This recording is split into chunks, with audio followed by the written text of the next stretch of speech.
Bonsoir frères et sœurs, bonsoir vous tous qui nous suivez. Bienvenue sur votre Web TV, OE TV, la Web TV, la télévision au service de l'Évangile. C'est l'apôtre Steve Konda, votre serviteur esclave de Jésus-Christ. Nous sommes aujourd'hui le mercredi 26 août 2015 et il est 21h, heure GTM, heure française. Voilà, que Dieu vous bénisse abondamment. Vous tous qui nous suivez en direct sur cette Web TV. C'est encore un jour de joie. Voilà, ce soir, je suis avec des bien-aimés qui sont sur le plateau. Nous allons partager la parole de Dieu. Et je tiens encore à vous remercier, vous tous qui nous suivez de partout dans le monde entier. Et nous avons vu encore les stats la semaine dernière de notre émission. Et vraiment, ça a dépassé nos attentes. Et que Dieu vous bénisse abondamment parce que vous êtes de plus en plus nombreux à vous connecter. Donc je tiens particulièrement à saluer les frères et sœurs, les bien-aimés qui sont au niveau des États-Unis. Que Dieu vous bénisse abondamment. Et bien sûr, partout, l'Allemagne, l'Italie, la France, la Suisse, la Belgique, voilà, partout, la Côte d'Ivoire, le Cameroun, le Nigeria, Ghana, c'est que Dieu vous bénisse abondamment. Shalom, shalom, shalom, shalom à vous. Que la grâce de Dieu se repose sur vous. Voilà, sans plus tarder, nous allons rendre grâce à Dieu et ensuite nous allons méditer la parole de Dieu. Sachez qu'à tout moment, vous pouvez bien sûr interagir en direct au 09 51 66 05 80. À tout moment, en direct avec nous bien sûr, vous pouvez à tout moment, en toutes circonstances, interagir avec nous en appelant au 09 51 66 05 80 ou sinon sur notre mobile au 06 51 91 40 80. Voilà, sans plus tarder, nous allons incliner nos têtes et rendre grâce à Dieu pour ce temps merveilleux. Père Adonai, notre Dieu, nous bénissons ton Saint-Nom, nous te rendons grâce pour ce temps, ce moment magnifique que tu nous donnes, Seigneur, ô Dieu. Merci pour ta parole qui nous éclaire, car ta parole est une lampe, Seigneur, devant nous, Seigneur, ô Dieu de gloire, et la lumière qui éclaire nos âmes. Que ta parole encore, Seigneur, ce soir, puisse nous faire voir la lumière, car c'est par ta lumière que nous voyons la lumière, et nous voulons être enseignés, éduqués, instruits, corrigés, convaincus par toi, afin que nous soyons propres à tout bonheur. Que ton Saint-Nom soit béni. Merci pour les bien-aimés ici dans ce plateau. Merci pour toutes les personnes qui nous suivent depuis l'étranger, depuis l'extérieur de ce plateau, de ce lieu. Que ta grâce repose sur toutes ces personnes, Seigneur Dieu. Et ensemble, que nous soyons en communion d'esprit afin de recevoir de toi et que nos vies soient impactées, Seigneur Dieu, au nom puissant de Jésus-Christ. Que ton Saint-Nom soit béni et que la gloire te revienne. Amen. Voilà, que Dieu soit béni, frères et sœurs. Donc, munissez-vous de vos blocs-notes, vos agendas, vos cahiers, vos bics, vos stylos.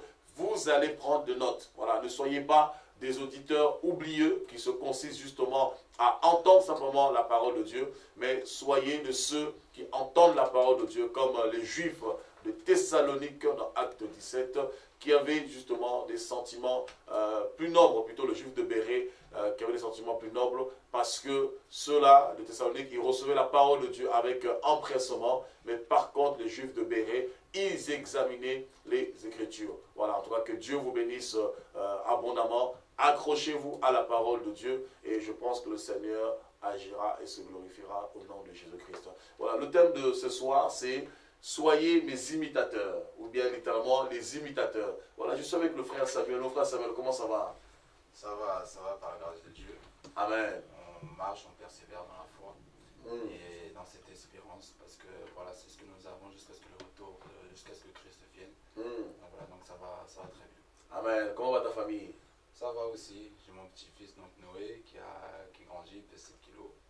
Donc voilà, tout le monde va bien par la grâce de Dieu, tout le monde se porte bien. Amen. Noé le libérateur, c'est prophétique d'avoir un fils Noé dans le temps que nous courons. Hein. Le temps qui court, c'est prophétique ça vraiment. Hein. En effet, c'est prophétique. Et puis de toute façon, quand on lui demandera son nom, lorsqu'il dira en fait son nom Noé, donc ça donne une indication également sur le temps dans lequel nous sommes. Donc voilà, que le Seigneur en fait nous anime de son esprit, que ce soit les petits comme les plus grands. Voilà, l'esprit du Seigneur n'a pas d'âge et véritablement en fait qu'il puisse interpeller encore les cœurs en tout lieu que ce soit. Amen, amen. Ah, que Dieu soit béni. Nous avons aussi notre frère, sa fille qui est derrière. Sa fille, voilà, le missionnaire de Jésus, le futur missionnaire qui ira au Maghreb pour mettre le feu. Hein, au Maghreb, en Algérie, en Tunisie, jusqu'à carrément au Moyen-Orient, Proche-Orient, c'est au nom de Jésus-Christ. Comment ça va, mon frère, sa fille? Ça va très bien aussi, par la grâce de Dieu. Amen, amen. Quelles sont les nouvelles? Comment va Jésus? Bah, ça va très bien, ça va très bien. On avance, on persévère. Amen. Et puis, Dieu nous fait du bien chaque jour. Amen. Sa fille qui est d'origine tunisienne, comme quoi que la Tunisie, il faut partir en Tunisie. Il faut qu'on aille en Tunisie mettre le feu au nom de Jésus. Amen. Ah, le fire of God. Il faut qu'on aille mettre Amen. le feu de Dieu en Tunisie au nom de Jésus. Amen. Amen. Voilà, que Dieu soit béni, bien sûr. J'ai mes cadres qui sont toujours fidèles au poste comme Abakouk et puis mon frère Olivier aussi à la régie. Que Dieu vous bénisse abondamment. Voilà, donc nous allons lire dans 1 Corinthiens chapitre 11, mon frère Samuel, je te demanderai vraiment de faire la lecture durant ce moment, de faire la lecture. Et vous pouvez aussi, bien sûr, sur le plateau, poser des questions par rapport à la parole de Dieu. Et vous tous que nous suivons en direct, n'hésitez pas, posez vos questions, vos suggestions, vos remarques. Vous pouvez à tout moment interagir en direct ici sur ce plateau, pour bien sûr avoir des plus amples informations, pour avoir des informations complémentaires dans le but d'une meilleure compréhension pour mieux servir le Seigneur. Voilà, vous savez, pour mieux servir Dieu, il faut que nous comprenions correctement la parole de Dieu. Voilà, que Dieu vous bénisse abondamment. Donc, je disais, nous sommes dans 1 Corinthiens. 1 Corinthiens, chapitre 11. 1 Corinthiens, chapitre 11. Voilà, nous sommes dans 1 Corinthiens, chapitre 11.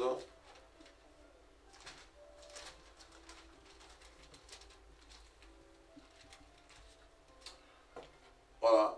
Soyez mes imitateurs comme je le suis moi-même de Christ. Alléluia. Voilà, donc je veux vraiment beaucoup te demander de faire la lecture, mon frère Samuel. Ici, Paul s'adresse à l'église de Corinthe, aux Corinthiens. Le thème de ce soir, c'est « Soyez mes imitateurs ». Voyez. Et ici, l'apôtre Paul dit carrément « Soyez mes imitateurs ». Il s'adresse à l'église de Corinthe. Et vous savez, Corinthe se trouvait en Asie mineure, pas loin de la Turquie. Et Paul dit ici « Soyez mes imitateurs, comme moi-même je le suis de Christ ». Voyez. Et quand Paul dit cela, c'est parce que il est arrivé un moment dans cette église que Paul avait bâtie, bien sûr, lors de sa mission en Asie. Et Paul va bâtir cette église et au fur et à mesure du temps, que le temps va passer, il va y avoir de la dissension à l'intérieur de l'église. Il va commencer à avoir de la paganisation, il va commencer à avoir de la débauche, il va commencer à avoir des choses impures. On voit par exemple dans 1 Corinthiens 5 d'emblée, lorsqu'on fait la lecture de la première épître notamment, on nous parle carrément qu'il y avait un jeune homme qui est parti avec la femme de son père, et Paul dira, mais il se passe chez vous des choses mais terribles, horribles, que même dans le monde, on ne verrait point. Vous voyez, donc ça, pour ça, dans plutôt dans 1 Corinthiens chapitre 5, à partir du verset 1 jusqu'à la fin même, c'est pas un problème, c'est instructif. Et il va dire carrément, on entend dire chez vous qu'il se passe des choses que même dans le monde, on ne trouverait point. Et Paul veut justement leur ramener ici à leur bon sens, en disant justement, soyez mes imitateurs. C'est-à-dire, de la même manière, je suis venu chez vous, tel que j'ai été, avec ma conduite, mon enseignement, ma doctrine, ma rigueur, ma persévérance, soyez mes imitateurs, comme moi-même je le suis de Christ. Voyez? Pourquoi? Et Paul ne dit pas simplement, soyez mes imitateurs. Vous savez, il y en a qui disent, oui, mais il ne faut pas imiter un homme de Dieu. On ne peut pas imiter un homme de Dieu, on ne peut pas être comme un homme de Dieu. Oui, c'est vrai. On on ne doit pas imiter un homme de Dieu, c'est-à-dire on ne doit pas singer un homme de Dieu dans la mesure où chaque personne a son identité, chaque personne a sa distinction. Voilà, parce que Dieu agit différemment avec les uns des autres. Mais lorsque Paul dit « soyez mes imitateurs », il ne parle pas spécialement de ce qu'il est, hein, littéralement de son ministère ou de ce qu'il est. Il parle littéralement d'abord des œuvres, des fruits de l'esprit. Voyez, il parle d'abord des fruits de l'esprit, des œuvres de Dieu, tout simplement. Il ne demande pas aux Corinthiens de mener la vie qu'ils mènent, parce qu'on ne pourra jamais mener la vie de tout le monde, parce que dans le Seigneur, tout le monde n'est pas tout le monde, contrairement dans le monde où tout le monde veut être comme tout le monde. Et lorsque Paul dit « soyez mes imitateurs », c'est parce que les Corinthiens avaient perdu une identité. Voyez, lorsqu'on imite quelqu'un, c'est parce que quelque part, on veut s'identifier. Ici, le mot imitateur, ici, tel que ça le porte, hein, donc en grec, c'est mimos, justement, qui veut vraiment dire imiter, donc c'est littéralement imiter. Donc ici, imitateur, c'est littéralement imiter, hein, ou être semblable, ou prendre exemple, prendre modèle, tout simplement. Et Paul dit, soyez mes modèles, prenez exemple sur moi. Pourquoi? Parce que moi-même, je prends exemple sur Christ. Vous savez, vous ne pouvez qu'imiter un homme de Dieu si cet homme de Dieu lui-même est rattaché à Christ. Si cet homme de Dieu n'est pas rattaché à Christ, vous ne pouvez pas l'imiter parce que la Bible déclare que vous pouvez même l'imiter. Mais vous n'aurez point les fruits de Christ. Vous n'aurez point la nature. Vous voyez, lorsque Paul dit « soyez mes imitateurs », il parle de la nature. Il parle du caractère de Dieu, la nature de Dieu, les fruits de l'esprit. Il dit « soyez mes imitateurs, comme moi-même je le suis de Christ ». Ça veut dire que Paul lui-même, avant de demander aux chrétiens d'être imitateurs, avant de demander aux chrétiens de faire quoi que ce soit, lui-même il se devait d'être à l'exemple de Christ. Lui-même se devait d'être imitateur de Christ, c'est-à-dire quoi? Il devait lui-même se rattacher au Seigneur. Vous savez, dans Jean chapitre 15, Jésus nous donne cette parabole du vigneron, dans Jean chapitre 15, à partir du verset 1, et jusqu'au même verset 8, hein, lorsqu'il dit justement qu'il faut que les fruits abondent, il donne cette parabole du vigneron, c'est-à-dire il dira le père et le vigneron, et puis moi je suis le cep et vous êtes les sarments. Voyez, et tout sarment qui n'est pas rattaché à moi, il ne peut porter de fruits. Voyez, donc c'est-à-dire le sarment, en fait, il doit être rattaché, hein, au cep. Hein, donc la tige principale, donc les branches, les sarments, doivent être rattachés, hein, à l'artère principale pour pouvoir justement être irrigués, alimentés, afin que ces branches-là puissent porter de fruits. Donc ça veut dire, Paul dit quoi par là? Il dit, pour que moi je puisse porter de fruits, ça veut dire moi-même, je me calque sur Christ. Je prends exemple sur Christ. Oui. C'est-à-dire, moi-même, j'imite Christ. Ce que je reçois du Seigneur, c'est ce que je vous donne parce qu'on ne donne que ce que l'on a. Donc, si on parle d'imiter ici, c'est quelque part aussi, on parle d'identification. Pourquoi, frères et sœurs? Parce que nous sommes à un temps où beaucoup de gens ne connaissent pas leur identité. Vous avez beaucoup de chrétiens, même dans le monde, d'ailleurs, le monde, on le voit très clairement dans le monde, on va arriver, beaucoup de gens ne connaissent pas leur identité. Et ce qui fait que beaucoup de gens, quand ils sont en perte d'identité, ils vont essayer de copier un homme. Hein? L'imitation dont je parle ici, ce n'est pas du copier-coller, non. L'imitation dont je parle, c'est d'abord la nature de Dieu, c'est-à-dire le caractère de Dieu, la vie de Dieu. C'est de ça que je parle, c'est la parole de Dieu. Et beaucoup, ils vont vouloir copier un homme, ils vont copier sa manière de parler, ils vont copier, ils vont donner des photocopies carrément. Sa manière de parler, la gestuelle, ils vont vouloir tout faire pour ressembler à quelqu'un, parce qu'eux-mêmes, ils sont en crise identitaire. Vous voyez un peu? Et si Paul demande ici aux Corinthiens d'être ses imitateurs, c'est parce que Christ lui-même est le modèle parfait. Christ est le modèle de tous les hommes. Vous voyez? Donc notre modèle, ce n'est ni notre père, c'est-à-dire dans la chair, ni notre mère. Notre modèle parfait, c'est d'abord le Seigneur. Et celui qui n'a pas le Seigneur, de un, il ne pourra pas, imiter Paul ici, je parle toujours par rapport à ce passage-là, et deuxièmement, il ne pourra pas imiter encore le Seigneur. Parce que Paul ici, vous devez comprendre des choses. Paul était, le prédicateur, hein, de la foi, le prédicateur des païens. Il a été envoyé vers les païens, et bien sûr, Pierre était le prédicateur des circoncis de la Judée, la Jérusalem, et un petit peu les Juifs de la diaspora qui sont dispersés dans l'Asie, dans le pont, tout ça, etc. Et donc, Paul était le modèle de l'Église, même si bien sûr les autres épîtres de Pierre, tout ça, etc. Donc c'est Paul vraiment plus qui va développer en fait le fonctionnement de l'Église, la doctrine de l'Église que Jésus dont a parlé à Pierre dans Matthieu 16 et 18, sans forcément rentrer en détail, mais c'est vraiment Paul qui va recevoir le message essentiel par rapport à la doctrine de l'Église, par rapport au fonctionnement de l'Église, par rapport à la vie chrétienne. Et Paul, justement, lui-même était rattaché au Seigneur. Il prenait modèle sur le Seigneur par rapport à ce qu'il recevait du Seigneur. Pourquoi? Parce que si tu ne te rattaches pas au Seigneur, si un homme de Dieu ne se rattache pas au Seigneur, il ne peut pas communiquer la vie de Dieu. Pourquoi? Parce que, en fait, l'identité ou l'onction, peu importe, commence au niveau de la tête. Je vais juste prendre un exemple, vous allez comprendre. On va aller dans Ésaïe chapitre 1, s'il te plaît. Ésaïe chapitre 1. Ésaïe chapitre 1er. Oui, continue le premier verset. Et ensuite, après, on va directement sauter. Je vais chercher le verset. On va sauter directement. Tu liras après au verset 5 à 6. Ésaïe chapitre 1er, verset 1er. Prophétie d'Ésaïe, fils d'Amo, sur Juda et Jérusalem, au temps d'Ozias, de Jotham, d'Akaz, d'Ézéchias, roi de Juda. Le verset 5. Quel châtiment nouveau vous infligez quand vous multipliez vos révoltes? La tête entière est malade et tout le cœur est souffrant.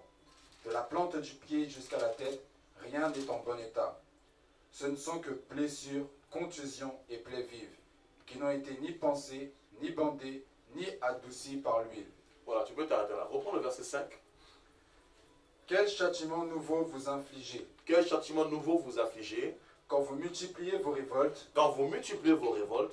la tête entière est malade. La tête entière est malade.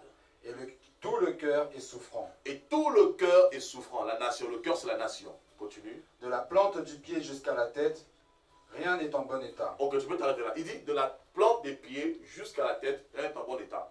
Il énumère trois choses. Les têtes, qui représentent les chefs.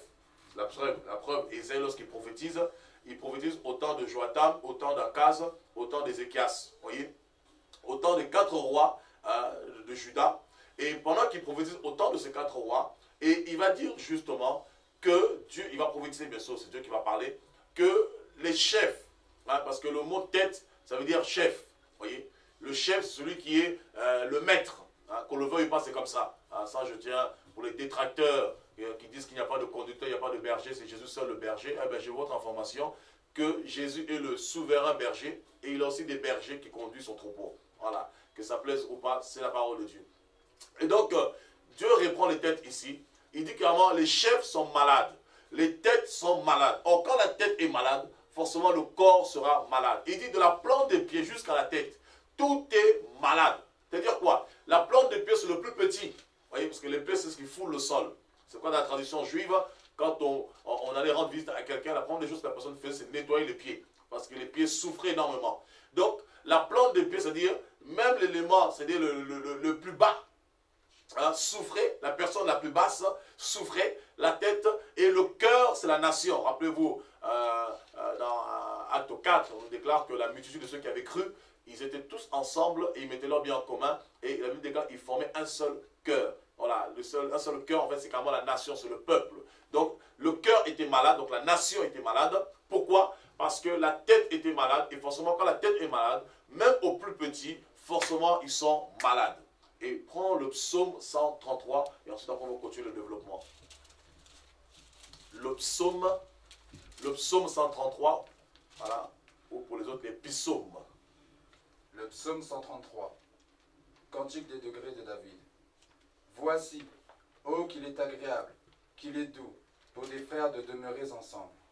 C'est comme l'huile précieuse qui, répandue sur la tête, descend sur la barbe d'Aaron, qui descend sur le bord de ses vêtements. C'est comme la rosée de l'Hermon qui descend sur les montagnes de Sion. Car c'est là que l'Éternel envoie la bénédiction, la vie pour l'éternité. Il dit qu'il est doux, cantique des degrés de David, qu'il est doux pour des frères de demeurer ensemble, car c'est là où Dieu envoie la bénédiction, car c'est comme l'huile qui est répandue sur quoi? Sur la tête, vous voyez? Il y a toujours la notion de la tête c'est le conducteur, vous voyez un peu? Et Paul, qui avait bâti cette église, la preuve, il va se justifier sans cesse à l'église de Corinthe, pour leur dire qu'ils étaient, quand ça s'appelle, ils avaient plusieurs maîtres, tout ça, ils n'avaient pas plusieurs pères, ils avaient un seul père, parce que Paul était, quand ça s'appelle, l'instigateur de cette église, celui qui avait, bien sûr c'est Jésus qui bâtit dans l'absolu, bien sûr, mais Dieu passe par les hommes, c'est lui qui avait bâti cette église, quand ça s'appelle, de Corinthe, et il va quand même leur dire que vous êtes le sceau de mon apostolat, le sceau qui atteste mon ministère, parce que vous êtes sortis de mon ministère, vous êtes sortis de moi. Vous êtes nés de moi, comme le Bible déclare dans Hébreux chapitre 7, bien que Lévi ne payait pas, bien que Lévi n'était pas encore né, mais Lévi étant dans le ventre, comment ça s'appelle, du père de la foi, Abraham, Lévi payait la dîme parce que lorsque Abraham payait la dîme, Lévi aussi avait payé la dîme parce que Lévi était sorti. À cette époque, il n'existait pas, c'est normal, mais il était dans le ventre, dans les seins, dans les entrailles d'Abraham.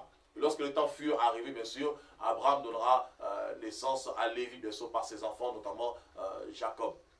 Donc voilà, on nous parle ici de la tête. Et tout à l'heure, je vous disais que Paul, ici, il dit, soyez mes imitateurs, pourquoi? Parce que Paul était le pasteur, c'est-à-dire de cette église, celui qui avait bâti cette église. Et lorsqu'il va se déplacer, il va voir la débandade rentrer dans l'église. Il va voir le bordel rentrer dans l'église. Il va voir le péché qui va atteindre un paroxysme terrible. Voyez, l'inceste qui va rentrer, le péché, mais d'une manière qui va pratiquement atteindre son apogée.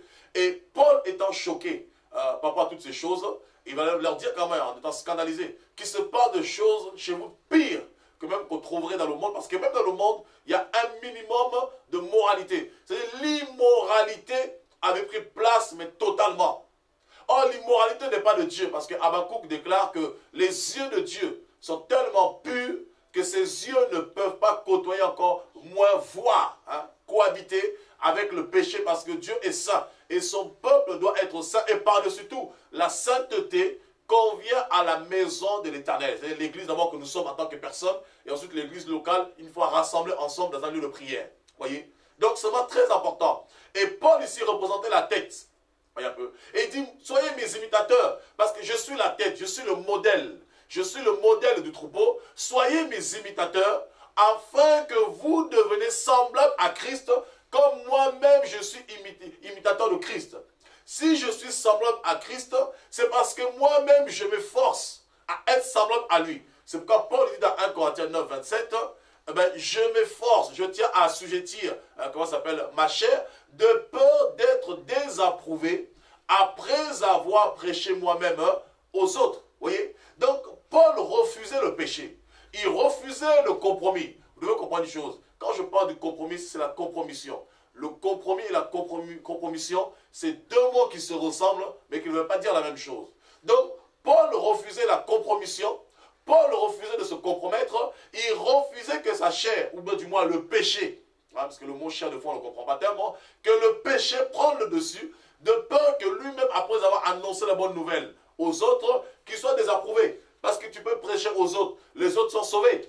Il n'y a pas si longtemps, on m'a parlé de ce monsieur dans Hillsong, ce couple d'homosexuels qui viennent carrément de reconnaître, de reconnaître leur homosexualité publiquement à une branche d'Hillsong qui est en Australie, donc une branche qui s'appelle aux États-Unis, sortie de la branche Hillsong d'Australie, qui vont reconnaître leur homosexualité. Eh bien, ce jeune homme, ce monsieur, qui pendant des années chantait, louait, les gens étaient touchés, les gens étaient bénis, mais lui-même va tout droit en enfer. Et c'est de ça que Paul parle. Il dit, je ne veux pas simplement être un canal pour parler de Dieu, mais je veux communiquer la vie de Dieu, parce que Dieu, sa parole est esprit et vie. Et beaucoup ont juste l'esprit de la parole, mais ils n'ont pas la vie de la parole. Et Paul leur dit ici, vous avez l'esprit. Pourquoi? Parce que l'église de Corinthe avait tous les dons.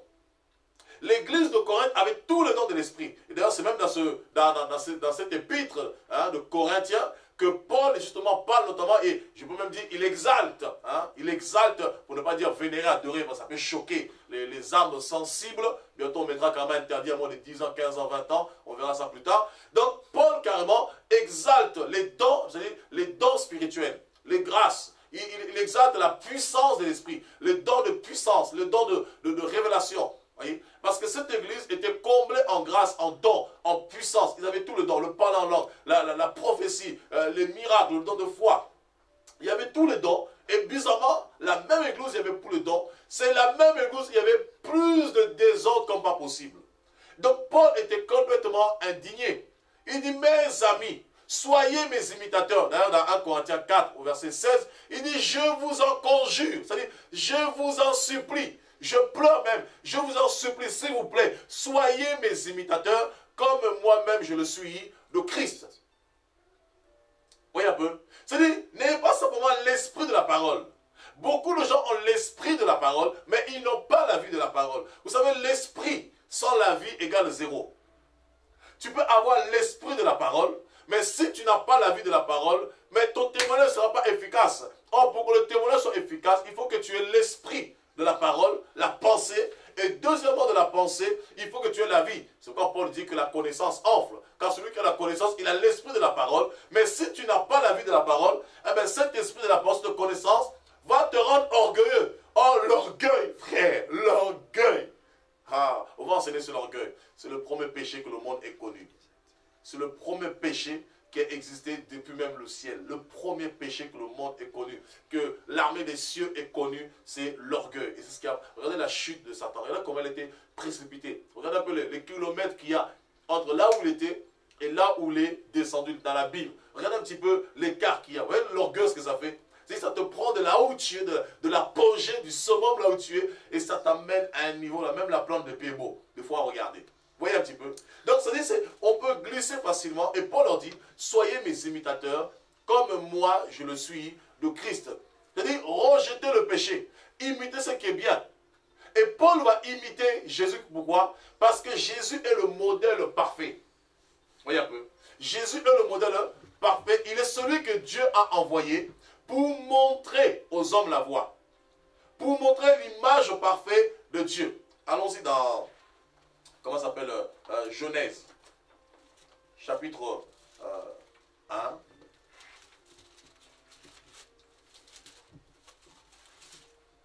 Verset 26. Bon, là, tu vas beaucoup lire. Hein? Genèse, chapitre 1, verset 26. Genèse 1, verset 26. Puis Dieu dit, faisons l'homme à notre image, selon notre ressemblance, et qu'il domine sur les poissons de la mer, sur les oiseaux du ciel, sur le bétail, sur toute la terre, et sur tous les reptiles qui rampent sur la terre. Dieu créa l'homme à son image. Il le créa à l'image de Dieu. Il créa l'homme et la femme. Dieu les bénit et Dieu leur dit, soyez féconds, multipliez, remplissez la terre et assujettissez-la, et dominez sur les poissons de la mer, sur les oiseaux du ciel et sur tout animal qui se meut sur la terre. D'accord, tu peux t'arrêter là. On dit ici, Dieu va créer l'homme à son image. Ça veut dire quoi? L'image que l'homme avait n'était pas son image propre, c'était l'image de Dieu. Or, l'image de Dieu, c'est l'identité propre même de Dieu. Voilà. L'image de Dieu, c'est l'identité de Dieu. Ça veut dire, lorsque Dieu a créé l'homme, Dieu a donné à l'homme son identité. Vous voyez un peu? Donc l'homme avait une identité, c'est-à-dire la nature de Dieu, le caractère de Dieu, l'identité de Dieu, ou littéralement l'empreinte de Dieu. Et l'homme, en fait, vivait par rapport à cette identité qu'il avait reçue de Dieu. Vous voyez un peu? Mais lorsque l'homme va pécher, dans Genèse chapitre 3, l'homme va perdre cette identité. Dès le moment où l'homme a perdu cette identité, parce qu'on nous dit clairement dans Genèse 3, lorsque Adam et Ève vont pécher, et ils vont se rendre compte l'un de l'autre, leurs yeux d'abord vont s'ouvrir, et ils vont se rendre compte qu'ils étaient nus. Or, la nudité, c'est le péché, ça on le sait tous. Et quand ils vont se rendre compte qu'ils étaient nus, la première des choses qu'ils vont faire, parce qu'ils avaient perdu l'identité véritable, l'identité de Dieu, ils vont aller chercher une autre identité. Parce que la gloire de Dieu, c'est un manteau. C'est un vêtement. Donc, Adam et Ève, ils étaient nus depuis le jardin d'Éden. Ils étaient nus. Mais ils ne s'en rendaient point compte. Vous voyez? Parce que, ils étaient couverts de la présence de Dieu. Et la présence de Dieu était un manteau. Hein? Le manteau de Dieu les couvrait. La gloire de Dieu, c'était un manteau qui le couvrait. C'était le vêtement de Dieu, en fait. Et c'était carrément le pan de Christ, le pan de Dieu. Hein? Sa robe. Et quand ils vont perdre cette identité, ce manteau, il va se déchirer. Ils vont se rendre compte qu'ils sont nus véritablement. Et la première des choses qu'ils vont faire, c'est là même est née la religion, mais ce n'est pas le sujet d'aujourd'hui. La première des choses qu'ils vont faire, ils vont, pour retrouver cette identité, qu'est-ce qu'ils vont faire, ma soeur Marilou? Ils vont vouloir prendre des feuilles de figue pour en faire des ceintures et se couvrir. Ça veut dire quoi? Lorsque tu perds l'identité de Dieu, la nature de Dieu, le caractère de Dieu, tu vas vouloir t'identifier à un figuier. Or, l'homme n'est pas un figuier. L'homme n'est pas sorti d'un figuier, l'homme est sorti de Dieu. Donc, son identité vient de Dieu, son identité ne vient pas des feuilles de figue. Est-ce que vous comprenez? Il va vouloir prendre des feuilles de figue, enfin des ceintures, pour pouvoir se couvrir. Voyez un peu? C'est-à-dire, lorsque l'homme perd son identité, il va vouloir s'identifier à quelqu'un. Il va vouloir s'identifier à quelque chose. Il va vouloir s'identifier à quelque chose. Pourquoi? Parce que, dès le départ, Dieu a créé l'homme pour qu'il ressemble à quelqu'un. Vous voyez? Dès le départ, l'homme a été fait à la ressemblance. Donc, l'identité de l'homme vient de Dieu. Et lorsque tu perds l'identité de Dieu, forcément, tu vas essayer de trouver ton identité à travers autre chose. Tu vas essayer de trouver ton identité à travers, comment on appelle ça, l'horoscope. Hein? L'horoscope. Oui, tu vas t'identifier à un poisson, comme si tu avais des nageoires, tout ça, etc., avec des cailles. Tu vas t'identifier à quoi s'appelle à un bœuf, une vache. Hein? Donc tu vas t'identifier à un chien, ou encore pire chez les Chinois, à un dragon ou un rat, chez l'Inde là-bas, ou un éléphant, avec des trompes droites, tu te trompes toi-même. Vous voyez? Parce que quand tu n'as pas l'identité de Dieu, tu vas chercher absolument à avoir une identité. Et si tu n'arrives pas à t'identifier dans l'horoscope, tu vas essayer de t'identifier, par exemple, par rapport au sexe. Tu vas essayer de t'identifier par rapport aux choses que tu vois à la télévision, la publicité. Tu vas essayer de t'identifier par rapport à quoi s'appelle une étoile montante dans le monde, bien sûr. Hein, je parle dans le monde, parce qu'il y a des étoiles selon la chair et des étoiles selon l'esprit. Voilà, on l'a vu avec Abraham. Voilà, donc Abraham avait eu les deux postérités, la postérité du sable et la postérité de les étoiles. Voilà, et néanmoins la postérité du sable aussi est toujours une étoile, mais une étoile, la Bible déclare dans 1 Corinthiens 15 qu'une étoile se distingue d'une autre étoile. Ce n'est pas le sujet de jour encore, on verra ces choses-là plus tard, quand le moment viendra. Donc, quand tu perds ton identité, tu vas essayer de vouloir ressembler à quelqu'un. Tu vas vouloir ressembler à un païen. Tu vas vouloir ressembler, t'identifier aux choses du monde. Tu vas vouloir t'identifier à ton père, à ta mère, à ce que tu vois au quotidien. Pourquoi? Parce que l'homme, à la base, a été créé à l'image de quelqu'un. Or, cette image est une identité. Donc, lorsque tu perds cette image de Dieu, l'identité de Dieu, tu as besoin de retrouver une personnalité parce qu'il y a quelque chose qui manque en toi. Il y a un vide qui s'opère. Et à travers ce vide, tu as besoin de combler ce vide, tu as besoin de retrouver ton identité. Or, malheureusement, les hommes ne s'adressent pas forcément à la bonne personne. C'est comme vous allez voir que les gens font tout, même dans le monde. Les gens font tout pour ressembler à Beyoncé, sans savoir que Beyoncé est une grande sirène des eaux. Les gens vont tout faire pour ressembler à Maria Carré. C'est quoi le Carré? Carré. Ça fait tellement longtemps, excusez-moi et comprenez-moi aussi. Vous connaissez les noms vous-même. Michael Jackson, voilà. Les gens vont tout faire pour ressembler à Michael Jackson. Ils vont s'habiller comme lui, au point aussi de faire de la chirurgie, vous voyez, sans savoir qu'ils sont en train de s'auto-détruire. Voilà. Alors que Michael Jackson, c'est le muscle qu'il est, c'est parce qu'il avait un complexe. Vous voyez un peu. Donc vous voyez que quand tu en perds d'identité, il y a un complexe en toi. Et ce complexe fait que tu vas vouloir ressembler à telle ou telle personne, mais qui n'est pas forcément l'image parfaite ou le modèle à suivre. Plutôt le modèle qui va t'emmener à la perdition. Alors il y en a qui vont ressembler aux stars du monde, il y en a qui sont prêts ou prêtes, surtout les femmes, à maigrir. Oui, à maigrir jusqu'à devenir, je ne sais pas comment, un papier. Tout ça pourquoi? Pour être comme Naomi Campbell, ou bien Cindy Crawford. Vous voyez un petit peu? Ça c'est grave. Parce qu'il y a un complexe. Ils n'arrivent pas à savoir qui ils sont. Il y a une perte d'identité. Donc il faut ressembler à quelqu'un. Vous voyez, ressembler c'est imiter en fait. Voilà. Lorsque dit Dieu a créé l'homme à sa ressemblance, en fait, Dieu a créé l'homme pour qu'il l'imite. Vous voyez, pour qu'il soit semblable à lui. Imiter c'est être semblable. Donc, c'est-à-dire quand on est en perte d'identité comme ça, on va tout faire pour s'identifier aux choses du monde.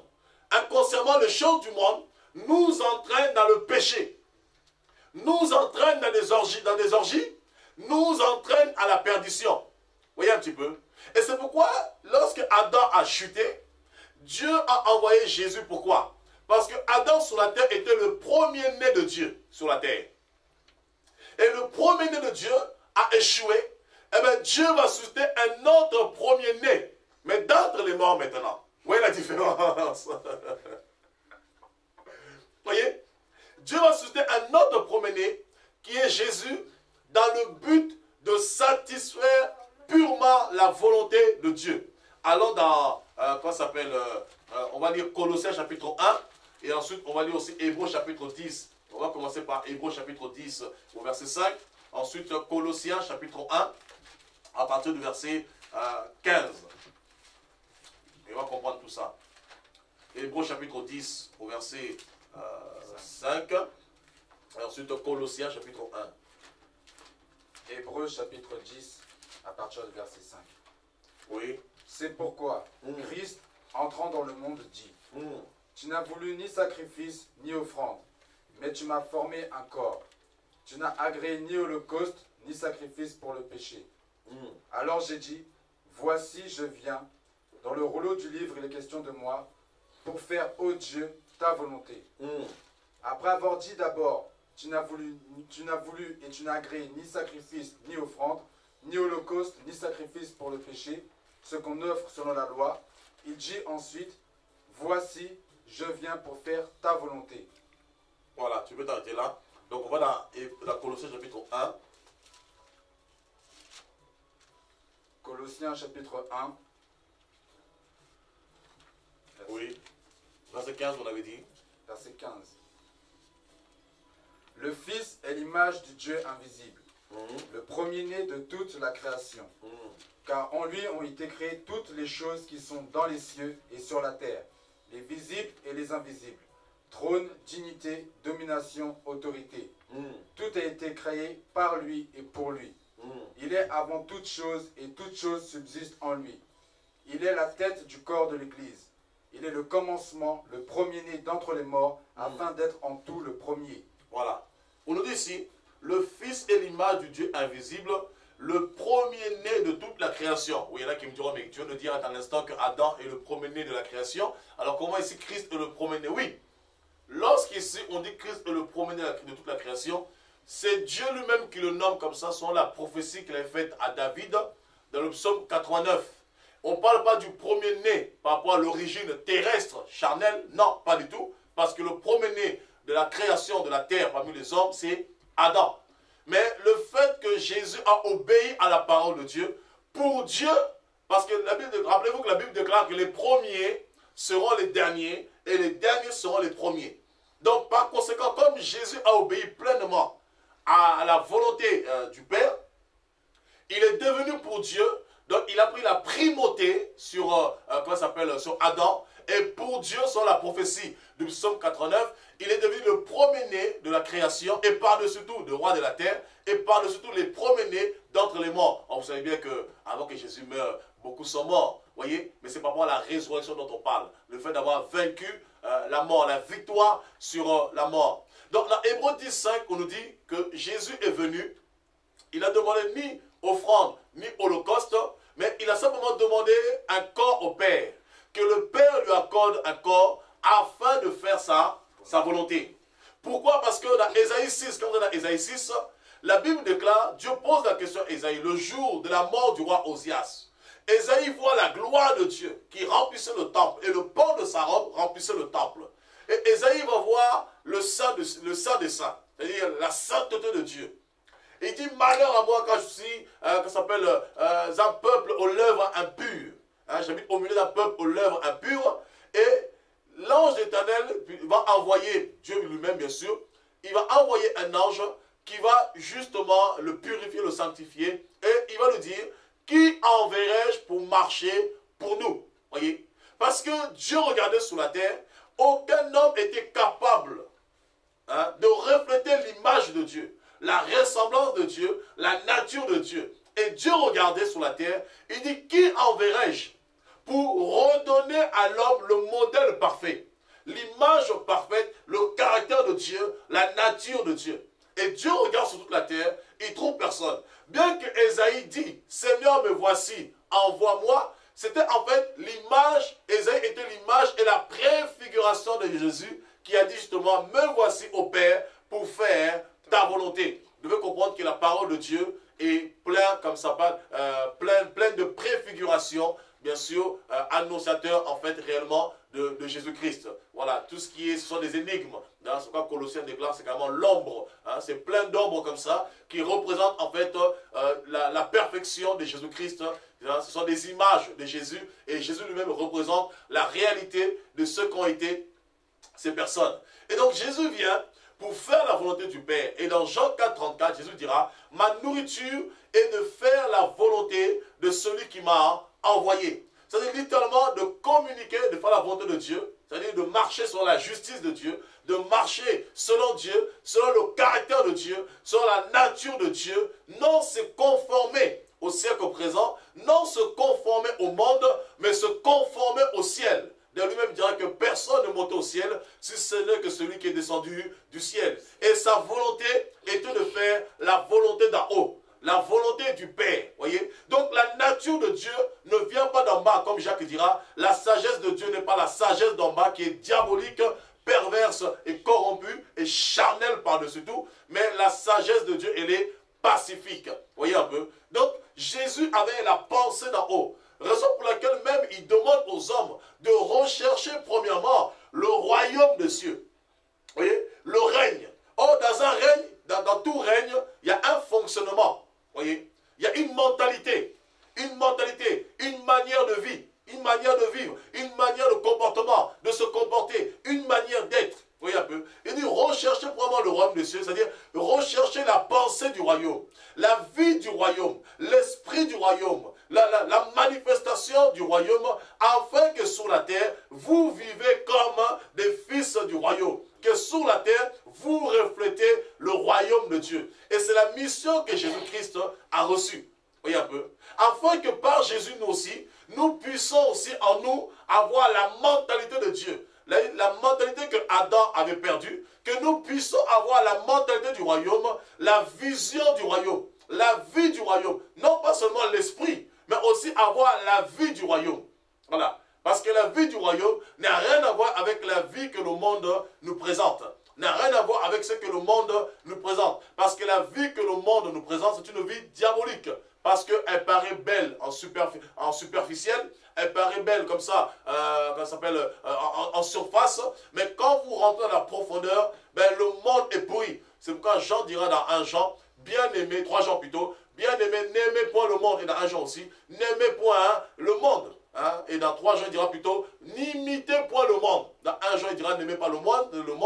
Et dans 3 Jean, il dira clairement, bien aimé au 15, il n'y a qu'un seul livre dans 3 Jean, n'imitez point le monde. C'est-à-dire, ne soyez pas semblables au monde. Ou littéralement, ne reflétez point le monde.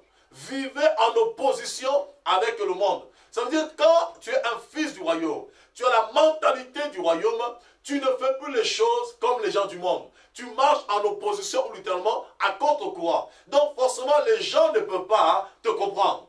Ils ne peuvent pas te saisir. Quand eux ils disent A, toi tu sonnes un autre son de cloche B. Quand eux ils disent que c'est possible, toi tu dis c'est pas possible. Quand eux ils disent que c'est pas possible, toi tu dis c'est possible. Donc tu marches vraiment à contre-courant, tu marches à contre-vent, et les gens du monde, ils ne peuvent pas te comprendre parce que tu deviens comme le vent. Or, personne ne peut saisir le vent. Le vent, il marche à contre-courant. Il peut souffler à l'est, il souffle à l'ouest, et ensuite il revient, il passe au nord, il revient ensuite, ainsi de suite. On ne peut pas saisir, bien qu'on peut sentir, c'est-à-dire la manifestation, mais on ne peut pas le saisir. Et toi, les gens peuvent voir ta manifestation, mais ils ne peuvent pas te comprendre. Ils ne peuvent pas te saisir parce que tu as une autre vie. Parce que tu as la pensée du royaume, tu as la vie du royaume. Et c'est pourquoi Paul disait aux Corinthiens, parce que moi-même j'imite Jésus. Je m'efforce à être comme Jésus, à vivre comme Jésus. Mais vous aussi, vous devez de vivre comme le Seigneur. Voyez? Donc la vie de Dieu commence déjà par avoir le caractère de Dieu. Le caractère, c'est la sanctification. La crainte de Dieu. La persévérance. Voyez? L'endurance. La croix. Supporter les épreuves de la foi. Supporter les combats. Et c'est des choses que beaucoup de chrétiens ont du mal. Pourquoi? Parce qu'ils sont tellement entourés de ce monde pervers, ce monde corrompu. Et ils se laissent facilement envelopper par le péché qui nous enveloppe si facilement.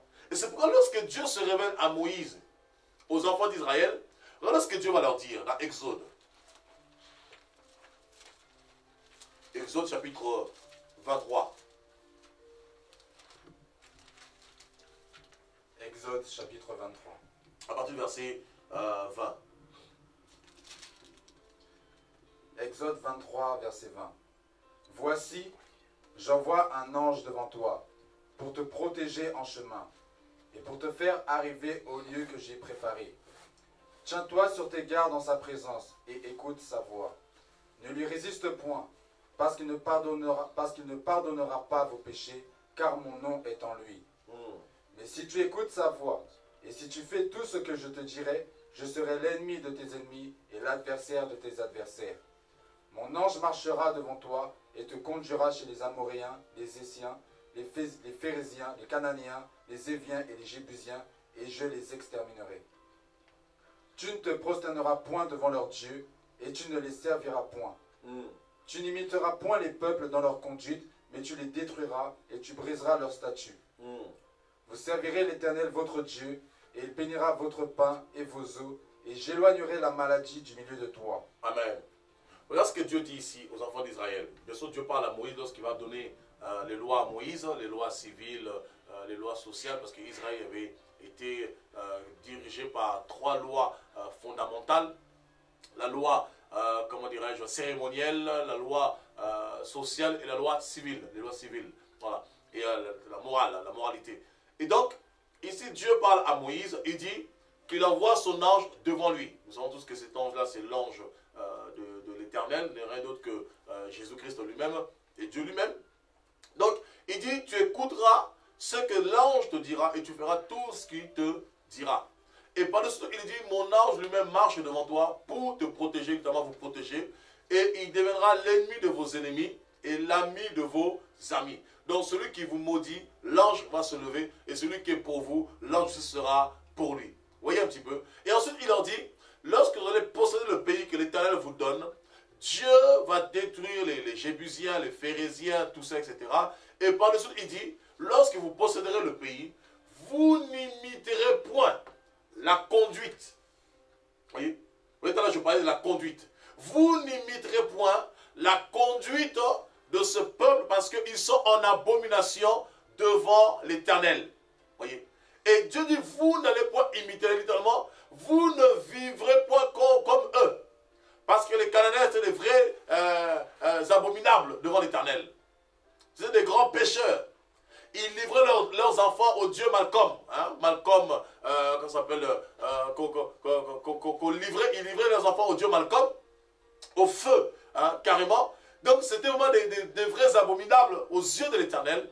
Et Dieu va raser cette génération, ces peuples, ces tribus, afin que les enfants d'Israël possèdent le pays selon la prophétie faite à Abraham dans Genèse 15 et Genèse 17, réitérée. Et Dieu dit clairement, vous n'allez pas imiter la conduite de ces peuples. La conduite ici, c'est la manière de vivre. Voyez? C'est quand là je disais qu'on peut avoir l'esprit, mais sans forcément avoir la vie. Or, la vie, c'est la conduite. La vie, c'est le témoignage. Vous savez, la Bible déclare dans Ecclésiaste, chapitre 7, au verset 1, vaut mieux un bon témoignage ou une bonne réputation, vaut mieux que les grands parfums. Or, les grands parfums, c'est l'onction. Le parfum, c'est aussi l'esprit, parce que l'onction vient de quoi? Vient de l'esprit. Mais par contre, il dit, un bon témoignage ou une bonne réputation vaut mieux qu'un grand parfum. C'est-à-dire, vaut mieux avoir une bonne conduite que avoir l'onction, avoir l'esprit, mais tu n'as pas la vie. Parce que ce qui rend témoignage de toi, ce n'est pas l'onction. Ce qui rend témoignage de toi, c'est la vie que tu mènes. Ta conduite. Un exemple simple.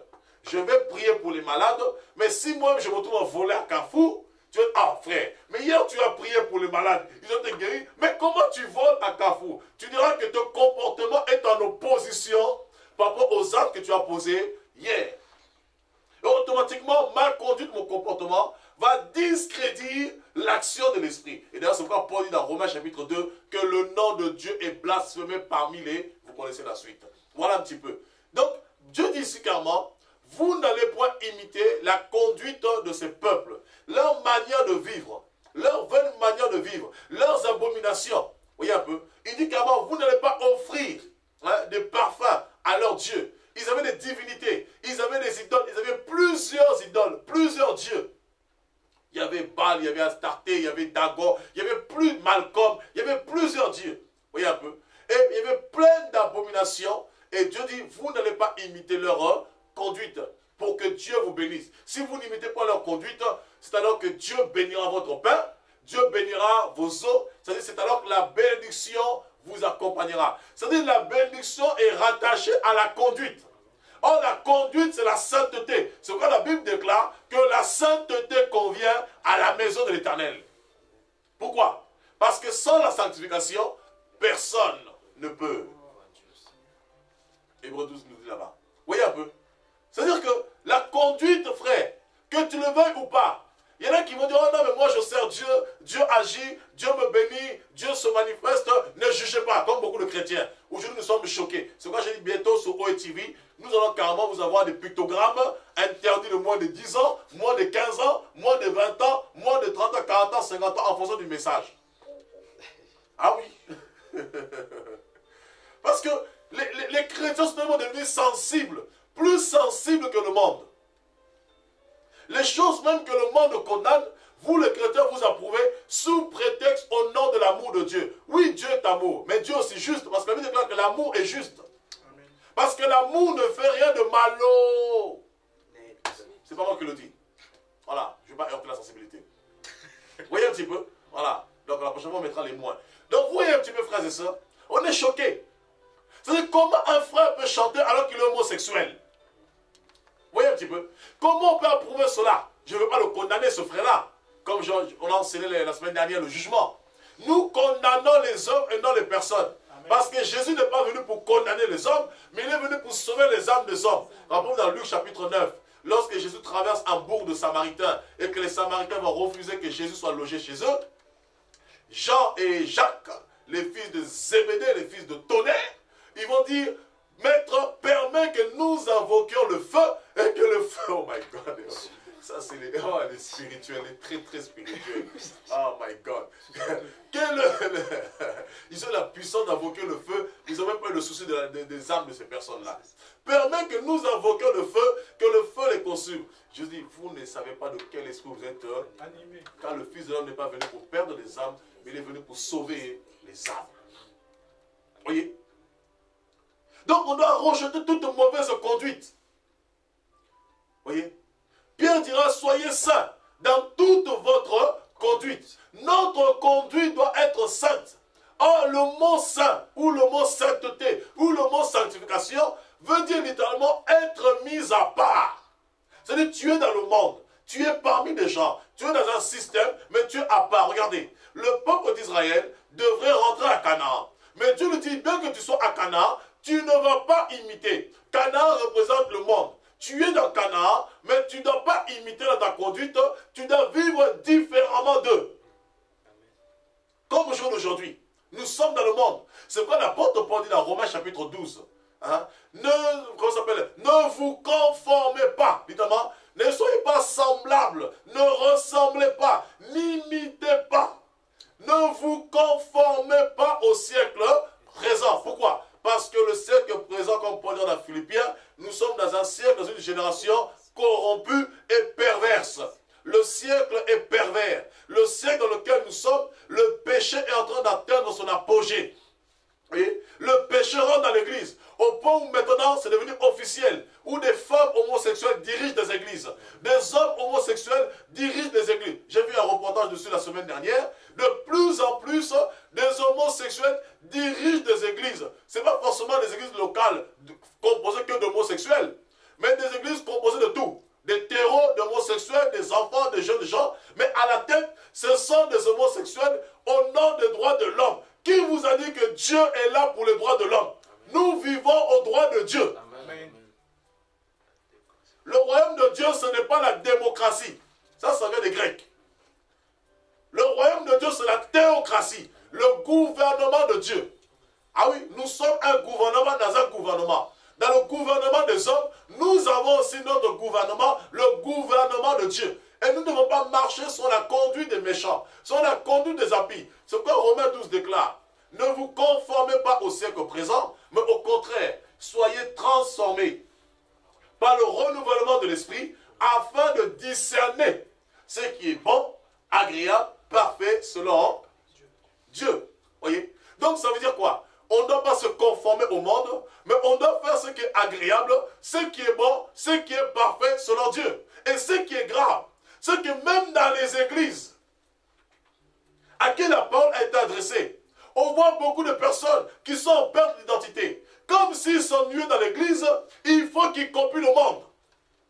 En commençant par les têtes. Parce que Paul ici dit, soyez mes imitateurs. Donc ça veut dire quoi? Le pasteur doit être d'abord le modèle de l'église. Le pasteur doit être à l'image de Christ pour que l'image de Christ en lui se dépeigne sur le peuple, sur la nation, sur le cœur. Beaucoup, les églises deviennent des boîtes de nuit, où le pasteur prie pour les gens, lui-même fait des pas de zouglou, la danse de zouglou. Lui-même fait le pas de ndombolo, il danse, il prie pour les personnes. Mais qu'est-ce que vous voulez que les gens dans cette église fassent? Si ce n'est que de copier la même chose. Voyez? Les églises viennent de terrain où on va faire du rap, le rap chrétien. Qui vous a dit que le rap, écoutez bien le mot quand même, le rap chrétien. Est-ce que le mot rap est dans la Bible? Vous allez me dire, oui, mais il y a des mots qui ne sont pas dans la Bible, mes frères et sœurs, un peu de jugeote, un peu de discernement. Le rap chrétien, moi je vais rapper pour frère, moi j'étais un rappeur. Alors là, si on veut parler de ce terrain-là, j'étais un rappeur. Et avec tous les versets que j'ai dans ma tête, je peux vous faire des compositions sans pareil. Mais ce n'est pas mon domaine, ce n'est plus mon terrain, ce n'est plus mon niveau. Ah oui frère, avec tous les versets qu'il y a dans ma tête, avec la parole que j'ai avalée, je peux vous composer des chansons tous les jours. Imaginez-vous un peu au ciel. Hein? Tu arrives au ciel, Dieu t'amène au ciel devant Michael. Oh, Jésus est là. Écoutez frère, quand même, soyons sérieux.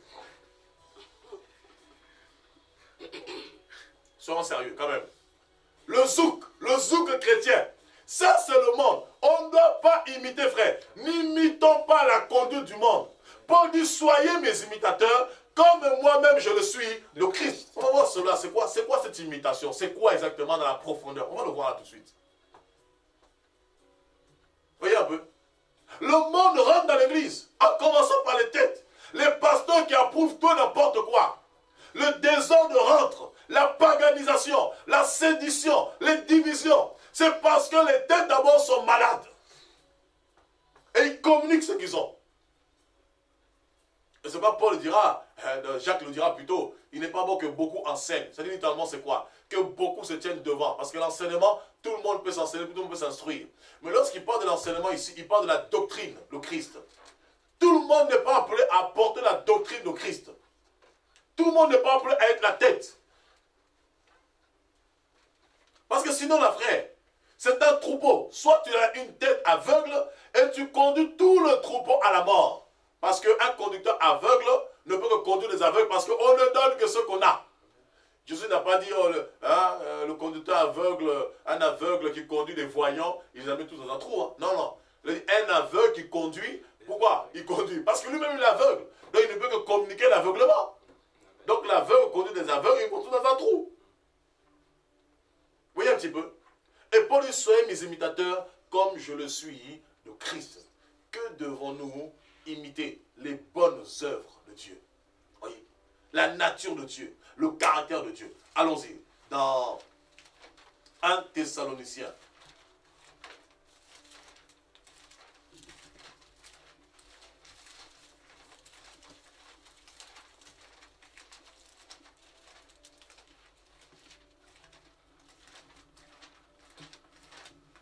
Thessaloniciens chapitre 2, verset 14.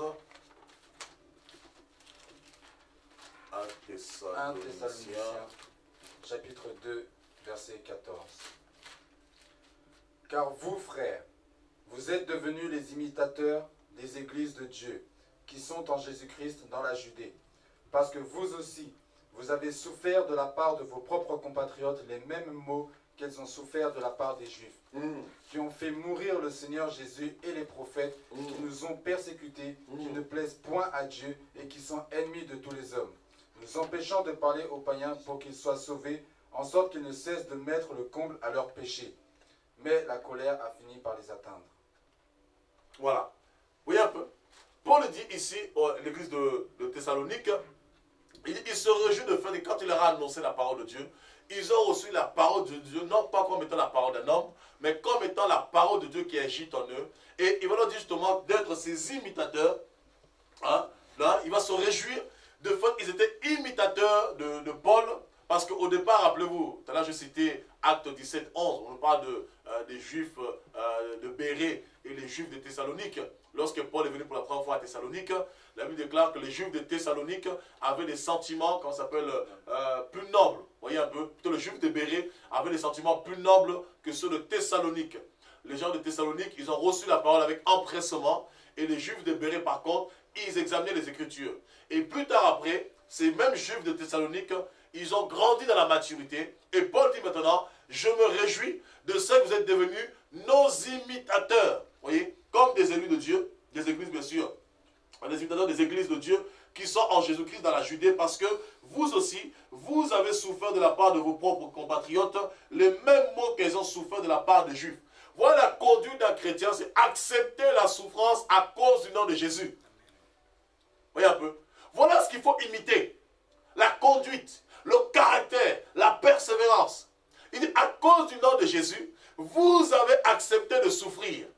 Vous avez accepté d'être rejeté par rapport à vos propres compatriotes parce que vous n'avez pas accepté de vous compromettre avec eux. Vous n'avez pas accepté d'être avec eux. Vous n'avez pas accepté de demeurer la loi de Moïse. Vous n'avez pas accepté le péché parce que vous avez accepté de vous séparer d'eux, séparer du péché. Ils vous ont combattu, ils vous ont rejeté, ils vous ont persécuté. Mais malgré cela, vous avez persévéré dans cette parole que vous avez reçue. C'est comme Paul disait, je me réjouis de vous. Amen. Voyez un petit peu. Imitez quoi? La persévérance, l'endurance, malgré les épreuves. Vous avez les chrétiens à la moindre épreuve, au moindre combat, ils baissent les bras. Parce qu'on leur a dit devant le pupitre que l'évangile, tout est rose. Tout est parfait. Tu crois en Jésus, tu es prospère, tu as l'argent, tu as tout. Alors que l'évangile, d'abord, c'est la croix, la prédication de la croix. Selon 1 Corinthiens 1,18. Est une folie. La folie, c'est quoi? C'est la compréhension, le rejet, les combats, les épreuves, les soucis, les tourments, toutes ces choses-là. Par rapport aux faux frères, ceux qui se disent aux frères, tes compatriotes, ta famille, tes frères et sœurs, ceux qui sont autour de toi, tes collègues, qui vont te rejeter à cause du nom de Jésus-Christ. Mais tu ne vas pas accepter de te compromettre. Tu ne vas pas accepter de faire partie du lot parce que tu as compris que tu n'es pas de cette génération, tu n'es pas de cette nature terrestre, tu n'es pas de la nature charnelle, tu n'es pas de la nature d'en bas, tu es de la nature d'en haut. Parce que tu as la pensée d'en haut, la vision d'en haut, le caractère d'en haut, la vie d'en haut. Et la vie d'en haut est en opposition. Parce que la Bible déclare dans 2 Corinthiens 6, 14, quel rapport y a-t-il entre les ténèbres et l'autre la lumière? Quel rapport y a-t-il entre Bélial et Jésus-Christ?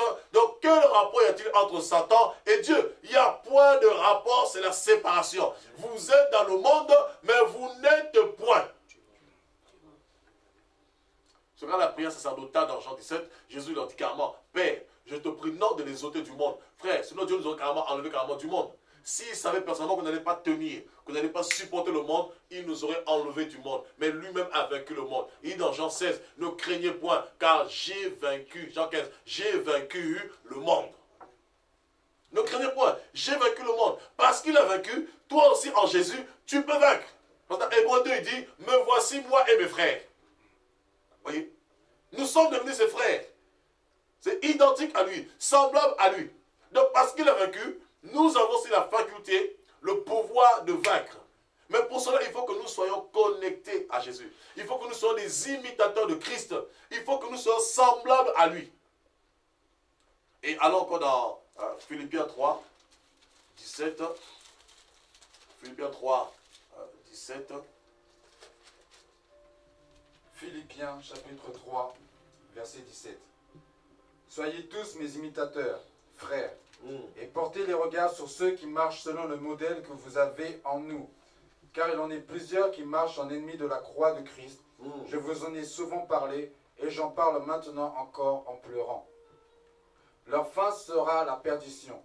Ils ont pour Dieu leur ventre, ils mettent leur gloire dans ce qui fait leur honte. Ils ne pensent qu'aux choses de la terre. Voilà, je peux t'arrêter là. Voyez, après bien sûr, mais nous sommes citoyens des cieux, d'où nous attendons aussi comme sauveur le Seigneur Jésus-Christ, voilà, qui transformera le reste. Il dit quoi? Soyez tous, il dit sans exception, soyez tous mes imitateurs, frères, et portez le regard sur ceux qui marchent sur le modèle que vous avez en nous. Car il y en a plusieurs qui marchent en ennemis de la croix de Christ. Je vous en ai souvent parlé et j'en parle maintenant encore en pleurant. Leur fin sera la perdition parce qu'ils ont pour Dieu leur ventre, ils mettent leur gloire dans ce qui fait leur honte, ils ne pensent qu'aux choses de la terre. Voyez un peu. Pourquoi? Là, Paul fait la distinction entre ceux qui recherchent les choses d'en haut et les choses d'en bas. Il dit plusieurs marchent en ennemis de la croix. Voyez un peu. La croix, c'est accepter les épreuves, les combats, souffrir au nom de Jésus-Christ, souffrir pour la bonne cause et non pour le péché. Et Paul dit ici, soyez tous mes imitateurs, comme tous ceux qui marchent à l'exemple de ceux que nous sommes. Tous ceux qui marchent comme nous, soyez leurs imitateurs, qui mettent leur confiance, non dans leur chair, mais qui mettent leur confiance dans le Dieu vivant, parce que plusieurs deviennent ennemis de la croix. Pourquoi? Parce qu'ils ne pensent qu'aux choses de la terre. C'est-à-dire, si l'église, on te prêche que la terre, le matériel, il y a un moment, il faut sortir. Parce que tu n'as pas besoin d'aller prier à l'église pour comprendre qu'il faut acheter une voiture, à moins d'être un animal. Alors qu'il faut que tu passes par la transformation, que tu redeviennes un être humain, parce qu'on nous parle aussi de l'homme animal dans 1 Corinthiens 2. Donc, à moins que tu sois un homme animal, que tu ne comprennes pas les choses, on te fait une bonne délivrance et tu deviens une personne sensée et ensuite tu comprendras. Donc, si tu vas à l'église pour entendre qu'il faut acheter une voiture, pour entendre qu'il faut acheter une maison, pour entendre qu'il faut voyager, pour entendre qu'il faut faire des croisières, mon ami, l'église n'est pas le bon endroit pour toi. Le bon endroit pour toi, c'est le monde. Parce que tu n'as pas besoin de prier pour comprendre qu'il faut faire telle chose. Écoutez, dans Matthieu 6, Jésus dit quoi? Ne vous inquiétez pas du manger ou du boire, car ce sont. Il a bien dit clairement. C'est-à-dire quoi? Parce que le manger et le boire, c'est des choses de la terre. Il dit, ce sont les gens du dehors. Ce sont les païens qui se préoccupent de ces choses. Nous, on doit se préoccuper des affaires d'en haut. Dans Jean 4, lorsque les apôtres sont partis acheter à manger, ils vont revenir, ils vont dire, maître, nous avons acheté de la nourriture. Pendant que Jésus parlait avec la femme samaritaine, Jésus leur dira, mais vous ne comprenez pas, j'ai une autre nourriture à manger. Parce que ma nourriture est de faire la volonté de celui qui m'a envoyé. Donc ma nourriture c'est quoi? C'est de m'imprégner de la pensée d'en haut. C'est de m'imprégner de la vision d'en haut, afin que je ne passe pas à côté. Parce que la terre passera sa convoitise, mais le ciel ne passera jamais. Parce que le ciel, c'est la parole de vie. C'est la vie de Dieu. Le ciel, c'est le trône de Dieu. Et le trône de Dieu ne passera jamais. Tout passera, mais sauf le trône de Dieu. Il dit parce que ces hommes n'ont que, en fait, pour Dieu, leur ventre. Ils ne travaillent que pour le ventre. Pour satisfaire leurs besoins. Pour satisfaire leurs désirs. Pour satisfaire leur gloire charnelle. Oui? Ils veulent bâtir leurs empires. Comme Démas. Paul dira, Démas m'a abandonné pour l'amour du siècle. Pas passé, hein, ni futur. Démas m'a abandonné. Vous voyez? Pour l'amour du siècle présent. Parce que Démas, à travers la mission, il ne voyait que l'argent. Il ne voyait que la notoriété. Il ne voyait que exproprier les gens. Il ne voyait que voler les personnes. Mais son souci n'était pas de bâtir les âmes. Vous voyez? De préparer les âmes pour le ciel. De préparer les âmes pour l'enlèvement. Comme cette doctrine satanique démoniaque qui rentre dans l'église. La prospérité. Où matin, midi, soir, on ne parle que de l'argent, l'argent, l'argent, l'argent. Oui, frère, il faut donner l'argent. Ça, je le dis. On va le voir d'ailleurs même. Oui, il faut donner l'argent. Il faut semer pour Dieu. Mais Dieu ne nous a pas appelés pour parler de l'argent matin, midi, soir. Nous devons d'abord présenter le royaume de Dieu, la vision de Dieu, la mentalité du royaume. Quand une personne rentre véritablement dans le royaume, elle comprend après qu'il faut semer pour le royaume.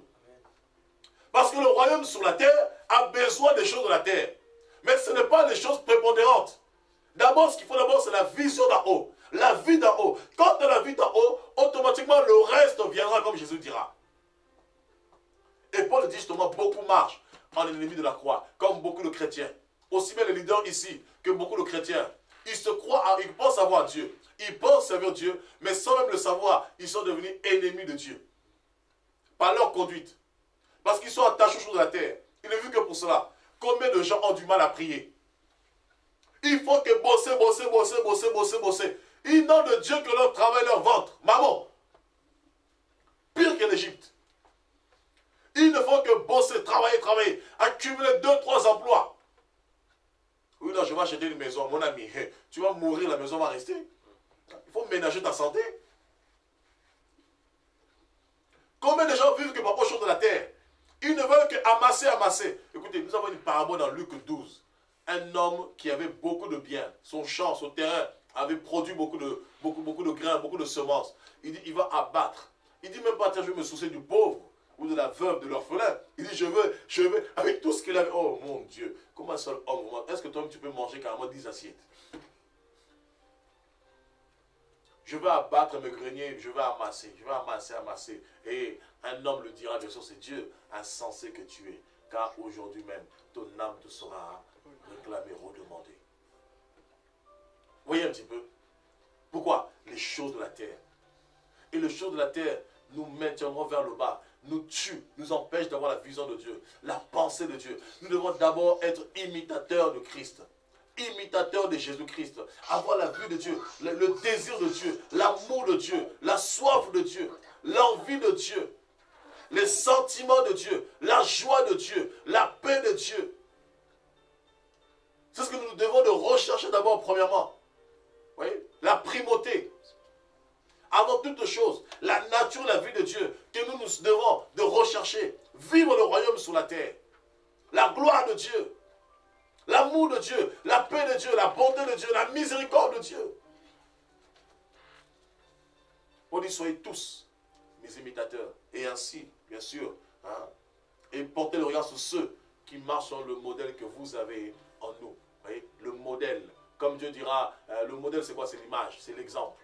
Comme Dieu dira à Moïse dans Exode 25, hein, construis le tabernacle sur le modèle que je veux te montrer, sur l'image que je veux te montrer. Et le tabernacle n'est rien d'autre que l'image d'en haut.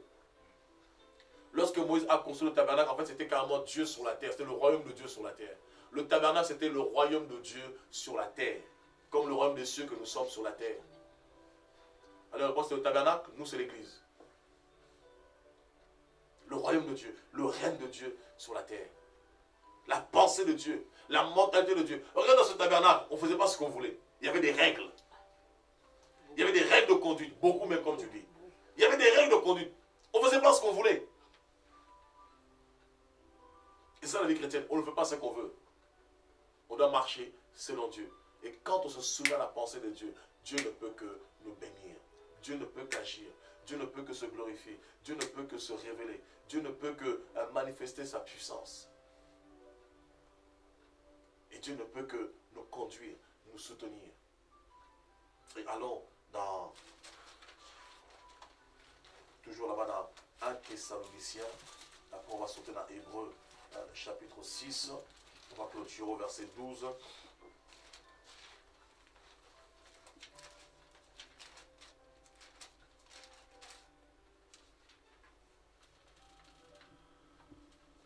Thessaloniciens. Chapitre 1, à partir du verset 6. 1 Thessaloniciens, chapitre 1, verset 6.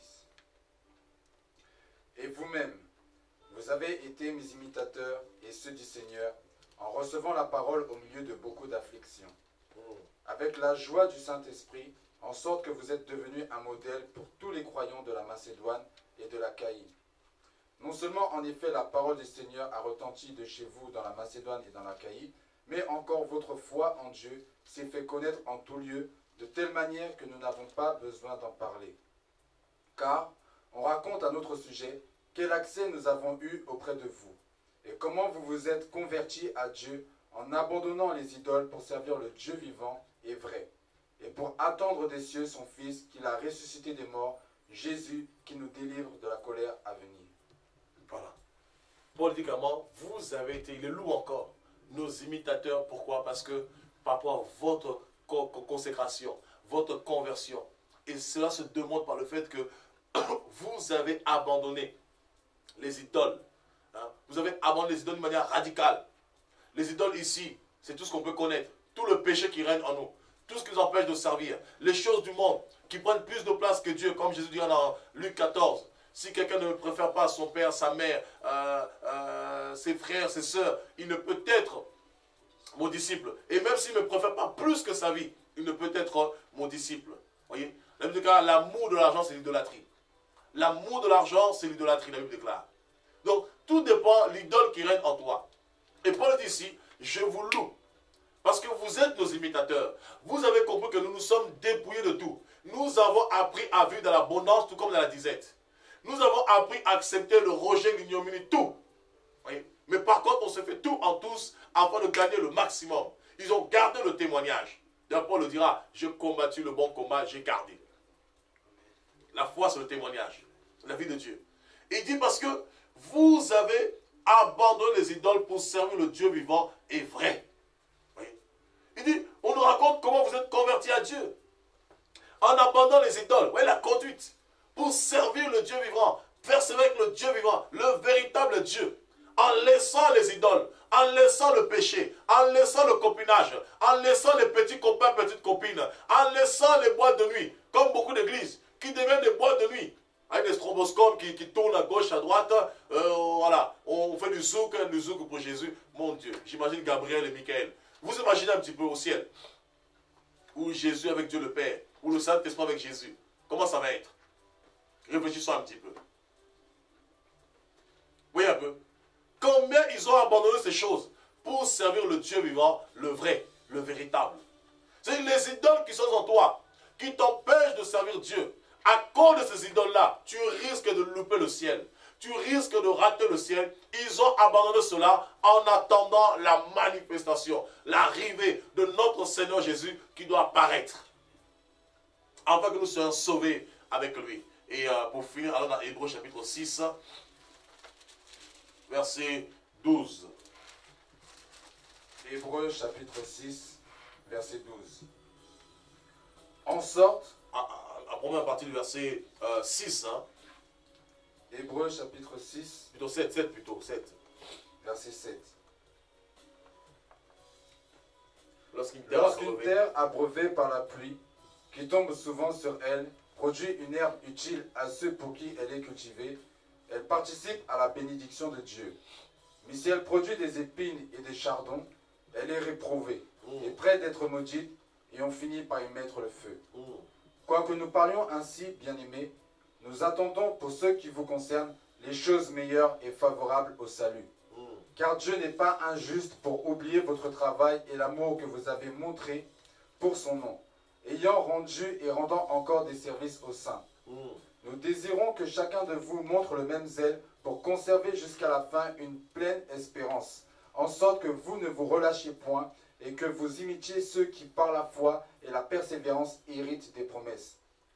Lorsque Dieu fit la promesse à Abraham, ne pouvant jurer par un plus grand que lui, il jura par lui-même et dit, « Certainement, je te bénirai et je multiplierai ta postérité. » Verset 15. Et c'est ainsi qu'Abraham, ayant persévéré, obtint ce qui lui avait été promis. Voilà. Amen. Voilà ce que Paul dit ici. Dans ce chapitre 6 ici, bien sûr, il parle de ceux qui sont tombés, que les édifices soient renouvelés. Et après, il fait une métaphore avec la pluie qui tombe à terre. Lorsque la pluie qui tombe à terre mouille le sol, cette pluie, en fait, qui arrose l'herbe, qui arrose le sol, est censée produire une herbe utile pour ceux, pour qui elle est cultivée. Elle participe à la bénédiction de Dieu. Là, Paul, en fait, parle de la semence. Voyez un peu. C'est-à-dire, quand on parle de la vie de Dieu, c'est ça aussi. Imiter quoi? Imiter à semer d'abord sa vie pour Dieu. La pluie, c'est d'abord la parole de Dieu qui est semée. La Bible déclare dans le livre de Genèse que lorsque Dieu créa les cieux et la terre, notamment la terre particulièrement, qu'il n'y avait encore aucune herbe de champ. Voyez? Pourquoi? Parce qu'il n'avait pas encore plu. Mais une vapeur sortait de la terre, arrosait et faisait pousser le champ. Donc la pluie ici, c'est d'abord la parole de Dieu qui vient arroser nos cœurs, qui arrose nos vies. Et la pluie, lorsqu'elle vient, la parole elle vient, elle produit la vie en nous. Et il prend maintenant la métaphore d'une manière physique. Lorsqu'une pluie tombe à terre, elle arrose la terre, et cette terre va produire de l'herbe. Elle va produire de la semence, de l'herbe pour qui la cultive. Pour les personnes qui la cultivent, et cela participe à la bénédiction de Dieu. C'est-à-dire que Dieu te bénit aussi lorsque tu imites à faire de bonnes œuvres. Et c'est là où Paul met l'accent. À semer pour l'avancement du royaume de Dieu. D'abord, semer ta vie, comme les Macédoniens. Semer ta vie, et ensuite semer tout ce que tu as. Ce n'est pas que l'argent, mais semer tout ce que tu as. Semer tes finances, semer tes dons, semer tes biens, pour justement le besoin des pauvres, le besoin des personnes démunies, pour l'avancement du royaume de Dieu. Et Paul dit cela justement, celui qui fait cela, Dieu n'est pas injuste pour oublier tout ce que la personne fait. Parce que la vraie religion selon Dieu sans tâche, c'est la religion qui consiste à soutenir les pauvres. Voyez? À soutenir les personnes qui sont démunies, à soutenir les personnes qui sont dans le besoin. Et Paul justement encourage, dans l'Épître des Hébreux, je dis Paul parce que beaucoup supposent que beaucoup se mettent d'accord par rapport à l'écriture, que c'est Paul qui écrivit l'épître, cette épître aux Hébreux. Voilà. Après, ça nous marque l'auteur inconnu, mais ceci, c'est la parole de Dieu. Voilà. Donc Dieu nous fait comprendre ici que nous devons apprendre à semer, imiter les bonnes œuvres. Voyez, la semence, soutenir les personnes dans le besoin. Soutenir l'œuvre de Dieu, soutenir le royaume de Dieu par nos finances, par notre temps, par notre investissement, par rapport à nos vies, par rapport au matériel, comme dit dans Galates 6:6, que celui à qui on enseigne dispose de ses biens à celui qui l'enseigne. C'est disposer ce que nous avons pour l'avancement du royaume de Dieu. Donc celui qui ne veut pas cela, qui veut refuser de semer aussi pour Dieu, quelque part il n'est pas imitateur de Dieu. Il lui manque quelque chose. Parce que pour que Dieu te bénisse aussi dans ce sens, pour que tu avances, tout comme Dieu dit dans Apocalypse 22, que celui qui se sanctifie davantage. Ça veut dire quoi? Plus tu te sanctifies, Dieu te donne encore de te sanctifier. Vous comprenez? Plus tu pêches, Dieu te donne, oui ça peut choquer, Dieu te donne aussi de pécher encore davantage. Parce qu'il t'envoie l'esprit d'égarement. Il laisse cet esprit prendre place, donc tu continues toujours à t'enfoncer dans le péché. Et bien plus tu sèmes aussi, Dieu te donne de semer encore davantage afin que ta semence abonde. Parce qu'il est celui qui donne la semence au semeur, la provision à la vision. Et Paul dit justement ici, nous désirons que chacun de vous montre. Dans le verset 10, il dit, car Dieu n'est pas injuste pour oublier votre travail et l'amour que vous avez montré pour son nom, ayant rendu et rendant encore des services aux saints. C'est-à-dire, quand tu rends service aux saints, les saints ici, là, c'est les frères, c'est même pas le pasteur, je parle de l'église. Voyez, imitez aussi les bonnes œuvres, rendre service aux saints, se soutenir mutuellement, aider les frères. Il y en a qui disent, oh, moi j'ai aidé, je suis fatigué, j'en ai assez. Il dit, ayant rendu et continuant à rendre. Jusqu'à ce que Jésus reviendra, tu vas continuer à rendre parce que le service même que tu rends, ça ne vient pas de toi, ça vient de Dieu. Parce que c'est lui qui produit le vouloir et le faire. Et lorsque tu désobéis, en fait, tu te rebelles à Dieu. Tu t'opposes à Dieu. Automatiquement, tu deviens un fils de la rébellion. Et tu passes à côté de la promesse de Dieu. Et il dit, nous désirons que chacun de vous montre le même zèle pour conserver, vous voyez, pour conserver jusqu'à la fin une pleine espérance, en sorte que vous ne vous relâchez point et que vous imitiez ceux qui, par la foi et la persévérance, héritent des promesses. Ceux qui, par la foi et la persévérance héritent les promesses. Donc on doit imiter ceux qui, par la persévérance et par la foi, héritent des promesses. Comme Dorcas qui faisait que coudre des vêtements à l'église de Jérusalem, c'était un service qu'elle rendait aux saints. Et par sa persévérance, elle a hérité aussi une grande promesse. Elle qui était destinée à la mort, Dieu l'a ramenée à la résurrection. C'était la preuve qu'elle était destinée à la résurrection. Elle a goûté, elle, à la résurrection des morts. Et ensuite, elle mourut après. Mais sa place était au ciel parce que les saints ont rendu témoignage d'elle. Et c'est une raison pour laquelle Pierre avait prié pour elle. Voyez, frères et sœurs, nous devons imiter la pensée de Dieu. Imiter non les hommes qui ne marchent pas selon Dieu, mais nous devons imiter les hommes qui marchent selon Dieu, qui sont à l'image de l'évangile, qui sont modèles, qui sont à l'image, à la ressemblance de l'image de l'évangile, à la ressemblance de Christ. Si le pasteur ne marche pas selon Christ, à l'image de la parole de Dieu, ben, tu ne dois pas imiter le modèle que c'est. Tu ne dois pas imiter, au contraire, tu dois revenir toi à la parole de Dieu. Tu dois l'aider à revenir à la parole et toi-même tu dois imiter la parole pour ne pas te laisser entraîner aussi facilement. Ah oui, frères et sœurs, Dieu renouvelle notre intelligence pour que nous discernions qu'est-ce qui est bon, ce qui est parfait, ce qui est agréable selon Dieu. Et Dieu te montrera ce qui est bon selon lui, ce qui est agréable, mais il faut que tu disposes de ton cœur à servir le Seigneur. Il faut que tu disposes ton cœur à des fois faire des choses que ta chair a envie de faire, à refuser ce que ta chair a envie de faire et faire ce que Dieu a envie de faire et que ta chair réclame absolument. Comme Jésus, lorsqu'il était dans Gethsemane, dans Matthieu 26, il y a un moment où Jésus, malheureusement à Gethsemane, il va céder à la volonté du Père et dira, Père, non ma volonté, mais que ta volonté soit faite, parce qu'il va refuser que sa chair prenne le dessus sur la volonté de Dieu. Et voilà ce que nous devons imiter. Imiter cette conduite, la persévérance à manifester l'amour, à soutenir les saints, la persévérance à marcher dans la sanctification, dans la sainteté, la persévérance à vivre une vie de foi, la persévérance à se consacrer à Dieu, à vivre une vie de sainteté, la persévérance à faire le bien, à manifester l'amour, demeurer dans ces choses jusqu'à ce que Jésus-Christ revienne. C'est alors que nous aurons tous ensemble un bel héritage. Nous allons hériter ce que Dieu nous a promis, l'éternité, la vie éternelle. Voilà, frères et sœurs, que Dieu vous bénisse abondamment. Soyez encouragés. Vous pouvez nous appeler, l'antenne est ouverte. Vous pouvez nous appeler, bien sûr, l'antenne est ouverte au 09 51 66 05 80 ou sur notre mobile au 06 51 91 40, 80. Voilà, que Dieu vous bénisse abondamment. Je ne sais pas s'il y a des questions sur le plateau. Voilà, s'il y en a qui veulent des voix, qui veulent réagir pour le temps qui nous reste. Oui. Alléluia. Amen. Je remercie le Seigneur pour cette parole. Alors, moi, ma question, ce serait justement de dire, l'apôtre Paul nous dit d'être ses imitateurs. Oui. Et aussi, il nous a dit par moment aussi que pour gagner le maximum, il s'est fait tout. Il s'est fait tout justement comment ça s'appelle? Il s'est fait tout en tous. En tous, voilà, pour gagner le maximum. Donc ma question est justement que le fait d'imiter l'apôtre Paul, comment devons-nous justement suivre cette parole-là? Parce qu'aujourd'hui, je regarde dans le monde, je dis dans le monde chrétien bien sûr, beaucoup qui mettent cette parole-là en disant que justement que l'apôtre Paul a dit que je me suis fait tout pour gagner le maximum, fait tous à tous pour gagner oui, le mais eux, maximum. ils gagnent qui? Ils gagnent quoi? Donc ils se mélangent dans ce sens-là justement avec ceux du monde et ils, comme ils s'appellent, et vivent leur vie. Justement, il y en a qui finissent en boîte de nuit, il y en a qui finissent dans les pubs comme on dit, qui disent justement que oui, si je suis là, c'est parce que voilà, je veux gagner ces âmes-là aussi. Mais au final, ils finissent par suivre aussi, ils finissent par imiter plutôt ceux qui veulent gagner, plutôt que d'imiter Paul.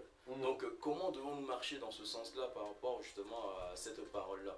Quelle est l'attitude justement que nous devons avoir?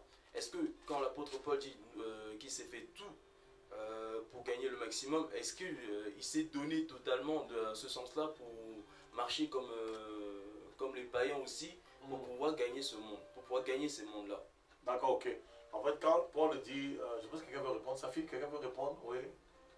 Ah, oui, Samuel, ouais, te donne le micro, ou sa fille, ou la soeur Marie-Lou, Olivier, voilà, il y a un partage, c'est un partage, chacun participe, oui. Oui. Je crois en fait que que Paul dit lui-même en fait qu'il était imitateur de Christ. Et Christ lui-même en fait, lorsqu'il annonçait la parole, il annonçait la parole en fait en tout lieu et en fait devant tous. Et dans le sens en fait que Christ en fait marchait véritablement avec la vie de Dieu. Et lorsqu'il allait en fait dans un lieu, lorsqu'il allait en fait vers les gens qu'on disait de mauvaise vie, il y allait, il annonçait la parole, il manifestait en fait la vie de Dieu. Et les gens en fait véritablement étaient convaincus de péché, de justice, de jugement. Et donc ainsi en fait ils se repentaient et ils parvenaient en fait à la connaissance de la vérité. Ainsi, Paul, je crois, animé en fait de cette même pensée, annonce en fait véritablement la parole de Dieu, donc au sein de sa famille, chez les Juifs et également chez les païens, dans le but véritablement en fait de les amener au salut et les expliquant véritablement en fait les Écritures comme on le voit, qu'ils pouvaient passer en fait des journées du matin jusqu'au soir à expliquer les Écritures dans le but en fait de les convaincre et de les amener en fait à Christ. Donc je crois véritablement que c'est notre conduite en fait que nous devons avoir, c'est-à-dire en fait garder nos vêtements blancs, garder en fait une conscience pure, et afin de ne pas faire naufrage par rapport à la foi et de ne pas en fait se tromper nous-mêmes en fait dans beaucoup d'égarements, dans beaucoup de raisonnements. Je crois qu'il faut garder en fait non seulement la parole de Dieu, mais également en fait le fruit et la vie qui se manifeste à travers elle. Ok, alors on va répondre tellement, ok, c'est une très bonne réponse aussi. Regarde ce que Jacques dit ici. Jacques dit quelque chose, comme tu as le micro. Jacques chapitre 1. Il dit, mettez en pratique la parole et ne vous bornez pas à l'écouter en vous trompant vous-même par de faux raisonnements. Ce sont de faux raisonneurs. Voilà. Et lorsque Paul dit, avec le grec, j'étais grec, avec le juif, j'étais juif, il parle d'abord de l'intégration. Parce que si tu veux gagner le grec, commence d'abord par parler sa langue. Lorsque Paul dit, avec le grec, j'étais grec, avec le juif, j'étais juif, je me suis fait tout avec tous pour gagner le maximum. Pourquoi? Parce que si tu veux gagner le grec, comment tu veux gagner le grec, mais tu arrives chez lui, tu vas parler sa langue. Tu vas t'identifier à lui. Tu arrives chez lui quand il mange je sais pas, le fromage grec, là, j'ai oublié le nom, ça me vient à l'esprit, mais j'ai oublié le nom, le fromage blanc, la grec. Toi, tu refuses, il te sert ça, tu refuses cela. Comment? Forcément, tu vas l'offusquer, tu vas le braquer. Donc, lorsque Paul disait que avec le grec, je me suis fait grec, et avec le juif, je me suis fait juif, il ne parle pas du péché, loin de là. Parce qu'on ne peut pas se corrompre avec le péché, pas du tout. Voilà. Donc quand il dit avec le grec, je me suis fait grec, il voulait s'identifier d'abord aux personnes. C'est s'intégrer au sein des personnes pour mieux les emmener au Seigneur. Ça veut dire quoi? Parce que le seul moyen d'évangéliser une personne, c'est d'abord comprendre la personne. Comment peux-tu évangéliser une personne si tu ne comprends pas la personne?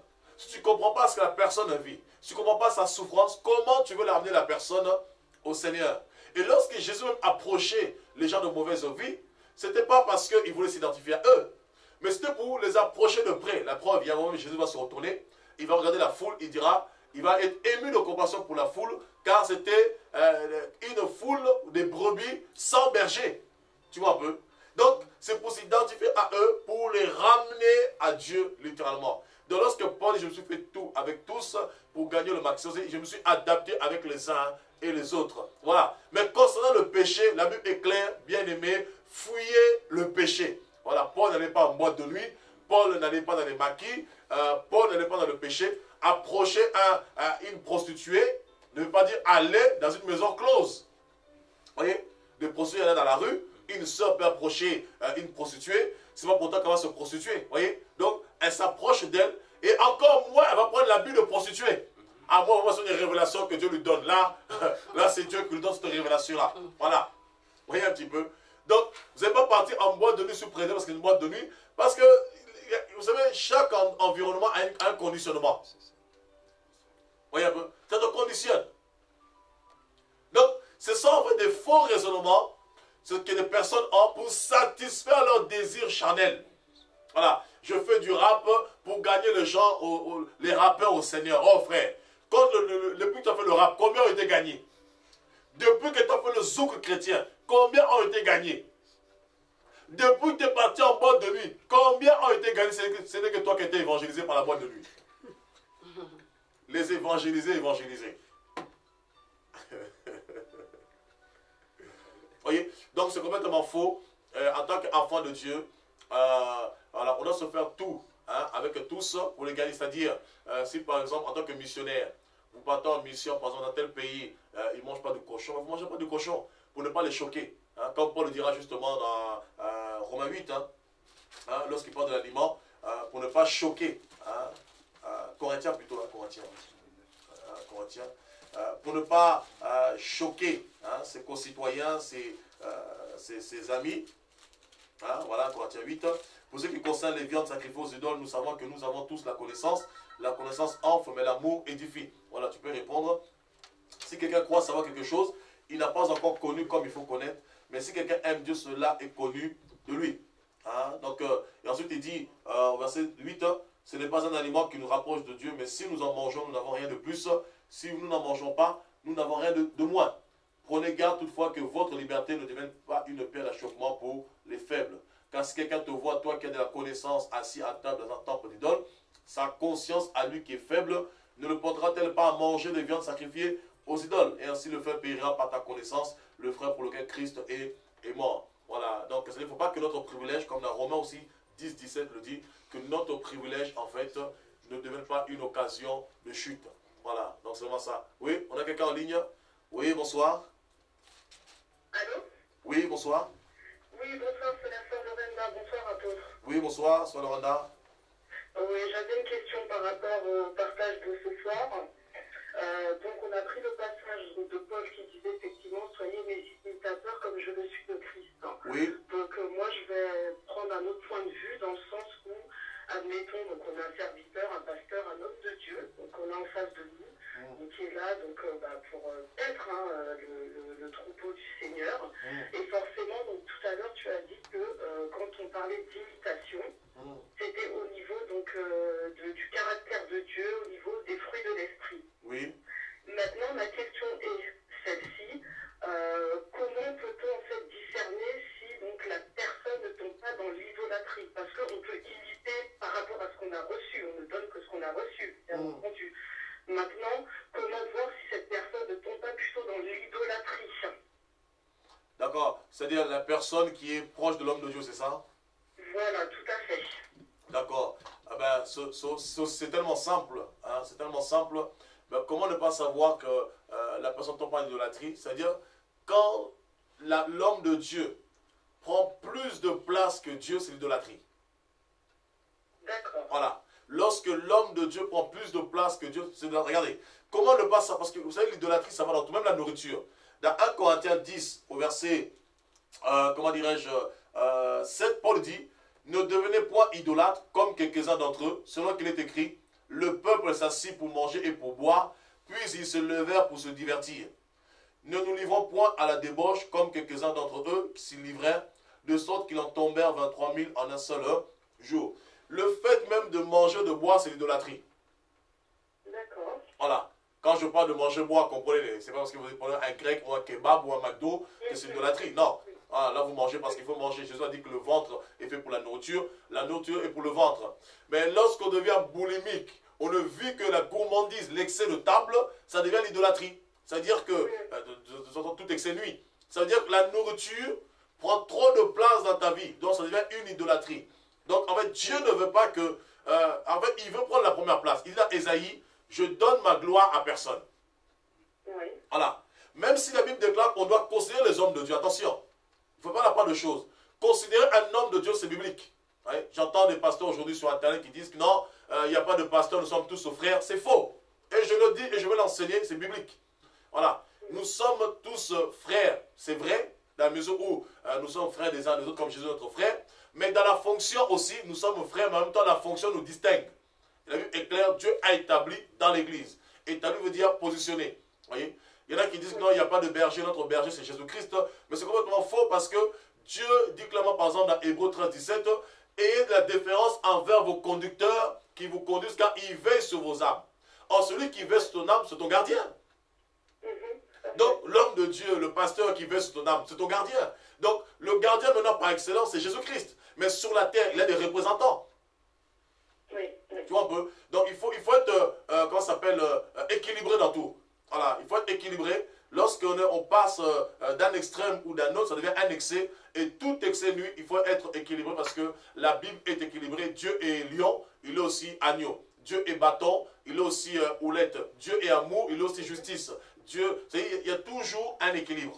Tu vois, toujours un équilibre. Et c'est vraiment ça. Lorsque l'homme de Dieu prend plus de place et tu ne vis que pour l'homme de Dieu, matin, midi, soir, mon pasteur, comme beaucoup, là, ça devient la sorcellerie. Voilà, je dirais même que tu es possédé carrément par l'esprit du pasteur. D'accord, d'accord, très bien. Et quand on voit dans la Bible, alors parce que j'ai pas envie de faire l'amalgame, pardon, quand on voit justement l'histoire des 7 fils de Théva, là, quand ils ont voulu donc chasser le démon en disant que Paul prêche, est-ce que ça finalement, c'est pas de l'idolâtrie dans le sens où ils ont mis Paul en premier? Non, c'est pas l'idolâtrie parce que, en fait, c'était une perte d'identité carrément. D'accord. Parce que, en fait, ils se sont appropriés, en fait, du nom de Jésus que Paul prêche, mais la seule différence, c'est qu'eux-mêmes, ils n'avaient pas Jésus. Tu vois? Parce qu'on précise clairement, c'était les 7 fils de Séva. Or, Séva était sacrificateur. C'était un juif pieux. Donc, ils étaient encore dans la tradition, dans la rhétorique, la religion. Or, Dieu, ce n'est pas la religion, c'est la foi. Et la religion juive, ils n'ont aucune connaissance de Jésus-Christ. D'accord. Voilà. Et donc, ils vont prendre ce nom par procuration, mais eux-mêmes, ils n'ont pas de vie. Hein? Ce nom n'a pas de vie en eux. Tu vois un peu?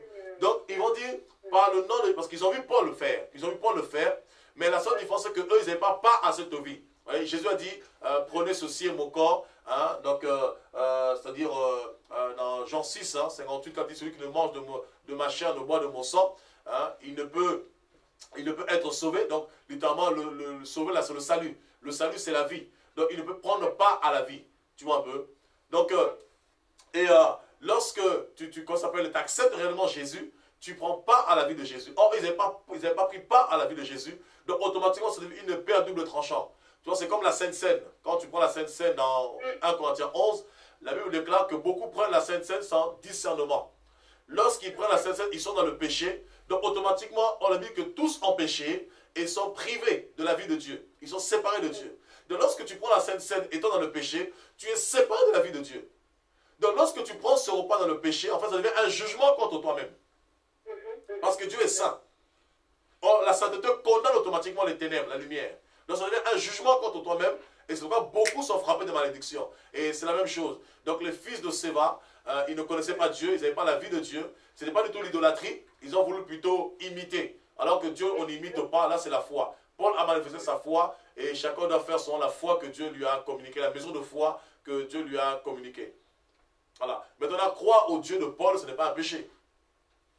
Bien sûr. Voilà. Croire au Dieu de Paul, ce n'est pas un péché parce que son Dieu est vraiment réel. Maintenant, il ne faut pas que tu t'arrêtes seulement à la dimension du Dieu de Paul ou de Jésus de Paul. Il faut maintenant que ça devienne ton Dieu. Tout à fait. Ah, donc, là, ça devient ton Dieu, ça devient ta propriété. Tu n'es plus esclave, mais tu es devenu fils. Or, les fils demeurent dans la maison. Or, les esclaves ne demeurent pas toujours. D'accord. Voilà, c'est vraiment ça. Donc, c'est pas du tout... L'identité en Jésus est très importante. C'est très important. Donc, nous allons enseigner de plus. Je crois que si Dieu le permet, mercredi prochain, nous allons enseigner sur l'identité en Christ. Voilà, l'identité en Christ. Et ça va aider beaucoup de chrétiens.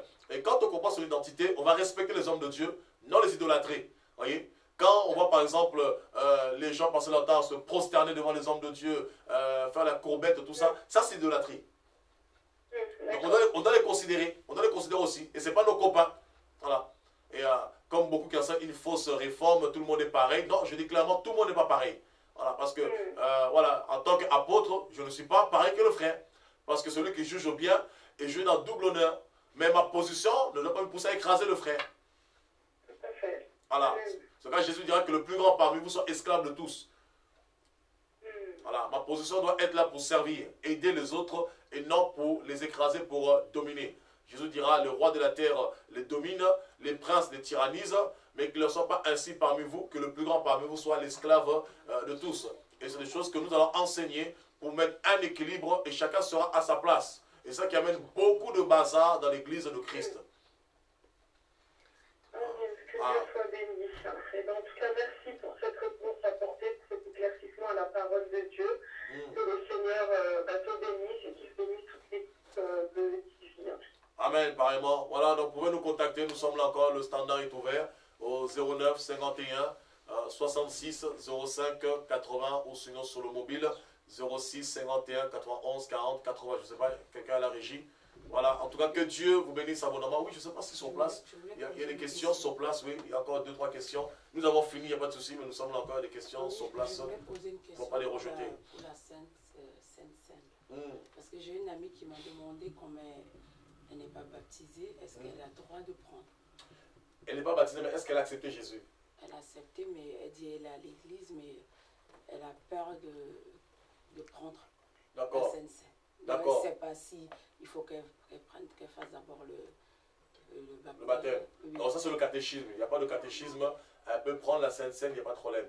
En fait, c'est la foi qui nous sauve. Quiconque invoquera, Romains 11, quiconque invoquera le nom du Seigneur Jésus sera sauvé. Voilà, notre communion avec le Seigneur se manifeste par la foi. Lorsqu'on confesse Jésus-Christ publiquement, nous sommes sauvés. Nous avons le salut. Donc on peut prendre part à la Sainte Seine, parce que la Sainte Seine c'est la vie de Dieu, ce n'est pas le baptême. Le baptême est juste un acte d'engagement. Et malheureusement, ce que le catholicisme nous a fait croire. Vous savez, beaucoup de gens qui embrassaient le catholicisme, donc ils attendaient le baptême. Et pour eux, en fait, le jour du baptême, c'est le jour où ils étaient purs, ils étaient lavés, ils étaient parfaits, ils étaient en communion avec Dieu. Et c'est le jour où ils devraient prendre la Sainte Seine, c'est-à-dire l'Eucharistie, le dieu soleil, Zeus. Ils devaient prendre Zeus, donc manger Zeus en communion avec les démons, comme Paul dira, je ne veux pas que vous soyez en communion avec les démons. Alors que lorsqu'on accepte Jésus, on peut prendre la Sainte Seine, il n'y a pas de problème. Voilà, parce que la Sainte Seine, c'est la vie de Jésus en nous. En fait, le fait de prendre la Sainte Seine, on se souvient au contraire de la mort et la résurrection de Jésus-Christ, le sacrifice de Jésus pour nous, sa vie que nous a donnée. En fait, on réitère cette vie en nous, en fait. Voilà, on régénère. Voilà, la Sainte Seine, c'est régénérer en fait cette vie en nous. Voilà, renouveler cette vie. Voilà. Donc, elle peut le prendre si elle est vraiment en Christ. Si elle est vraiment en Christ, bien sûr. Elle peut prendre, ouais, bien sûr. Et l'erreur que beaucoup font, c'est quoi? C'est qu'ils acceptent Jésus, ils vivent encore dans le péché en se disant, j'attends le baptême, et quand je prends le baptême, tout s'arrête. Or, si la mort t'attrape en ce moment-là, tu vas en enfer. Voilà. Même si tu as dit, Seigneur, je t'accepte. D'ailleurs, accepter Jésus, ce n'est pas la chanson là. Seigneur, je t'accepte dans ma vie comme mon Seigneur et Sauveur. Non, ce n'est pas ça. Accepter Jésus, c'est changement de cœur. Voilà, changement de vie, c'est la conversion. Voilà, la rhétorique que nous faisons des fois, c'est parce que bon, il y a beaucoup de monde, ils ne savent pas trop comment faire. Et voilà, comme les gens disaient dans Acte 2, 37, hommes frères, que ferions-nous? Les apôtres diront, ben, répentez-vous, convertissez-vous. Voilà, donc changement de vie, changement de cœur, répentez-vous, abandonnez le péché, abandonnez le mal, et maintenant suivez Dieu, suivez Yahvé, suivez notre roi, et Dieu vous conduira, Dieu vous guidera. Voilà, donc vraiment ça, abandonnez le mal, suivez Dieu. Voilà, nous avons fini. Que Dieu vous bénisse abondamment. Salutations à vous tous, chers auditeurs, auditrices de OETV, votre web TV. Soyez connectés, restez connectés sur www.oetv.fr. Et dans les jours qui viennent, vous aurez l'occasion d'avoir 2 émissions en direct de Il est écrit, le mercredi à 20 h, comme d'habitude, et le vendredi à 20 h. Et vous allez avoir des émissions en continu, bien sûr, par la grâce du Seigneur, des choses qui arrivent. Vous allez avoir l'émission C'est mon histoire, vous allez avoir l'émission Instant d'adoration, questions-réponses qui arrivent aussi, bien sûr. Vous avez l'émission Questions d'actualité qui arrive aussi. Soyez connectés, parlez-en autour de vous, de plus en plus à vos familles, vos amis, vos connaissances. Soyez connectés sur OETV, la web TV au service de l'Évangile. Que Dieu vous bénisse abondamment de vous tous que nous suivez de partout dans le monde. Que la grâce de Dieu se repose sur vous. La paix du Seigneur vous accompagne. Shalom, shalom. Et on se retrouve mercredi prochain, même heure, 20 h, pour un enseignement, l'identité chrétienne, l'identité des fils d'adoption. Pourquoi Dieu nous a adoptés et c'est quoi l'adoption et la justification. Que Dieu vous bénisse abondamment, soyez accrochés. Merci sur le plateau, merci ma soeur Marilou, merci Aaron, merci mon frère Samuel qui m'a servi de Timothée aujourd'hui pour la lecture. Merci mon frère Safi sur le plateau, mon frère Olivier à la régie, fidèle aussi, mon frère Giovanni, je ne cesserai de le dire, le caméraman toujours fidèle au poste, celui qui vous permet d'avoir ces zooms, d'avoir ces images et bien sûr la technologie fait le reste. Que Dieu vous bénisse abondamment, soutenez-nous par vos prières, par vos dons. Que Dieu vous bénisse abondamment. À mercredi prochain sur OETV au nom de Jésus-Christ.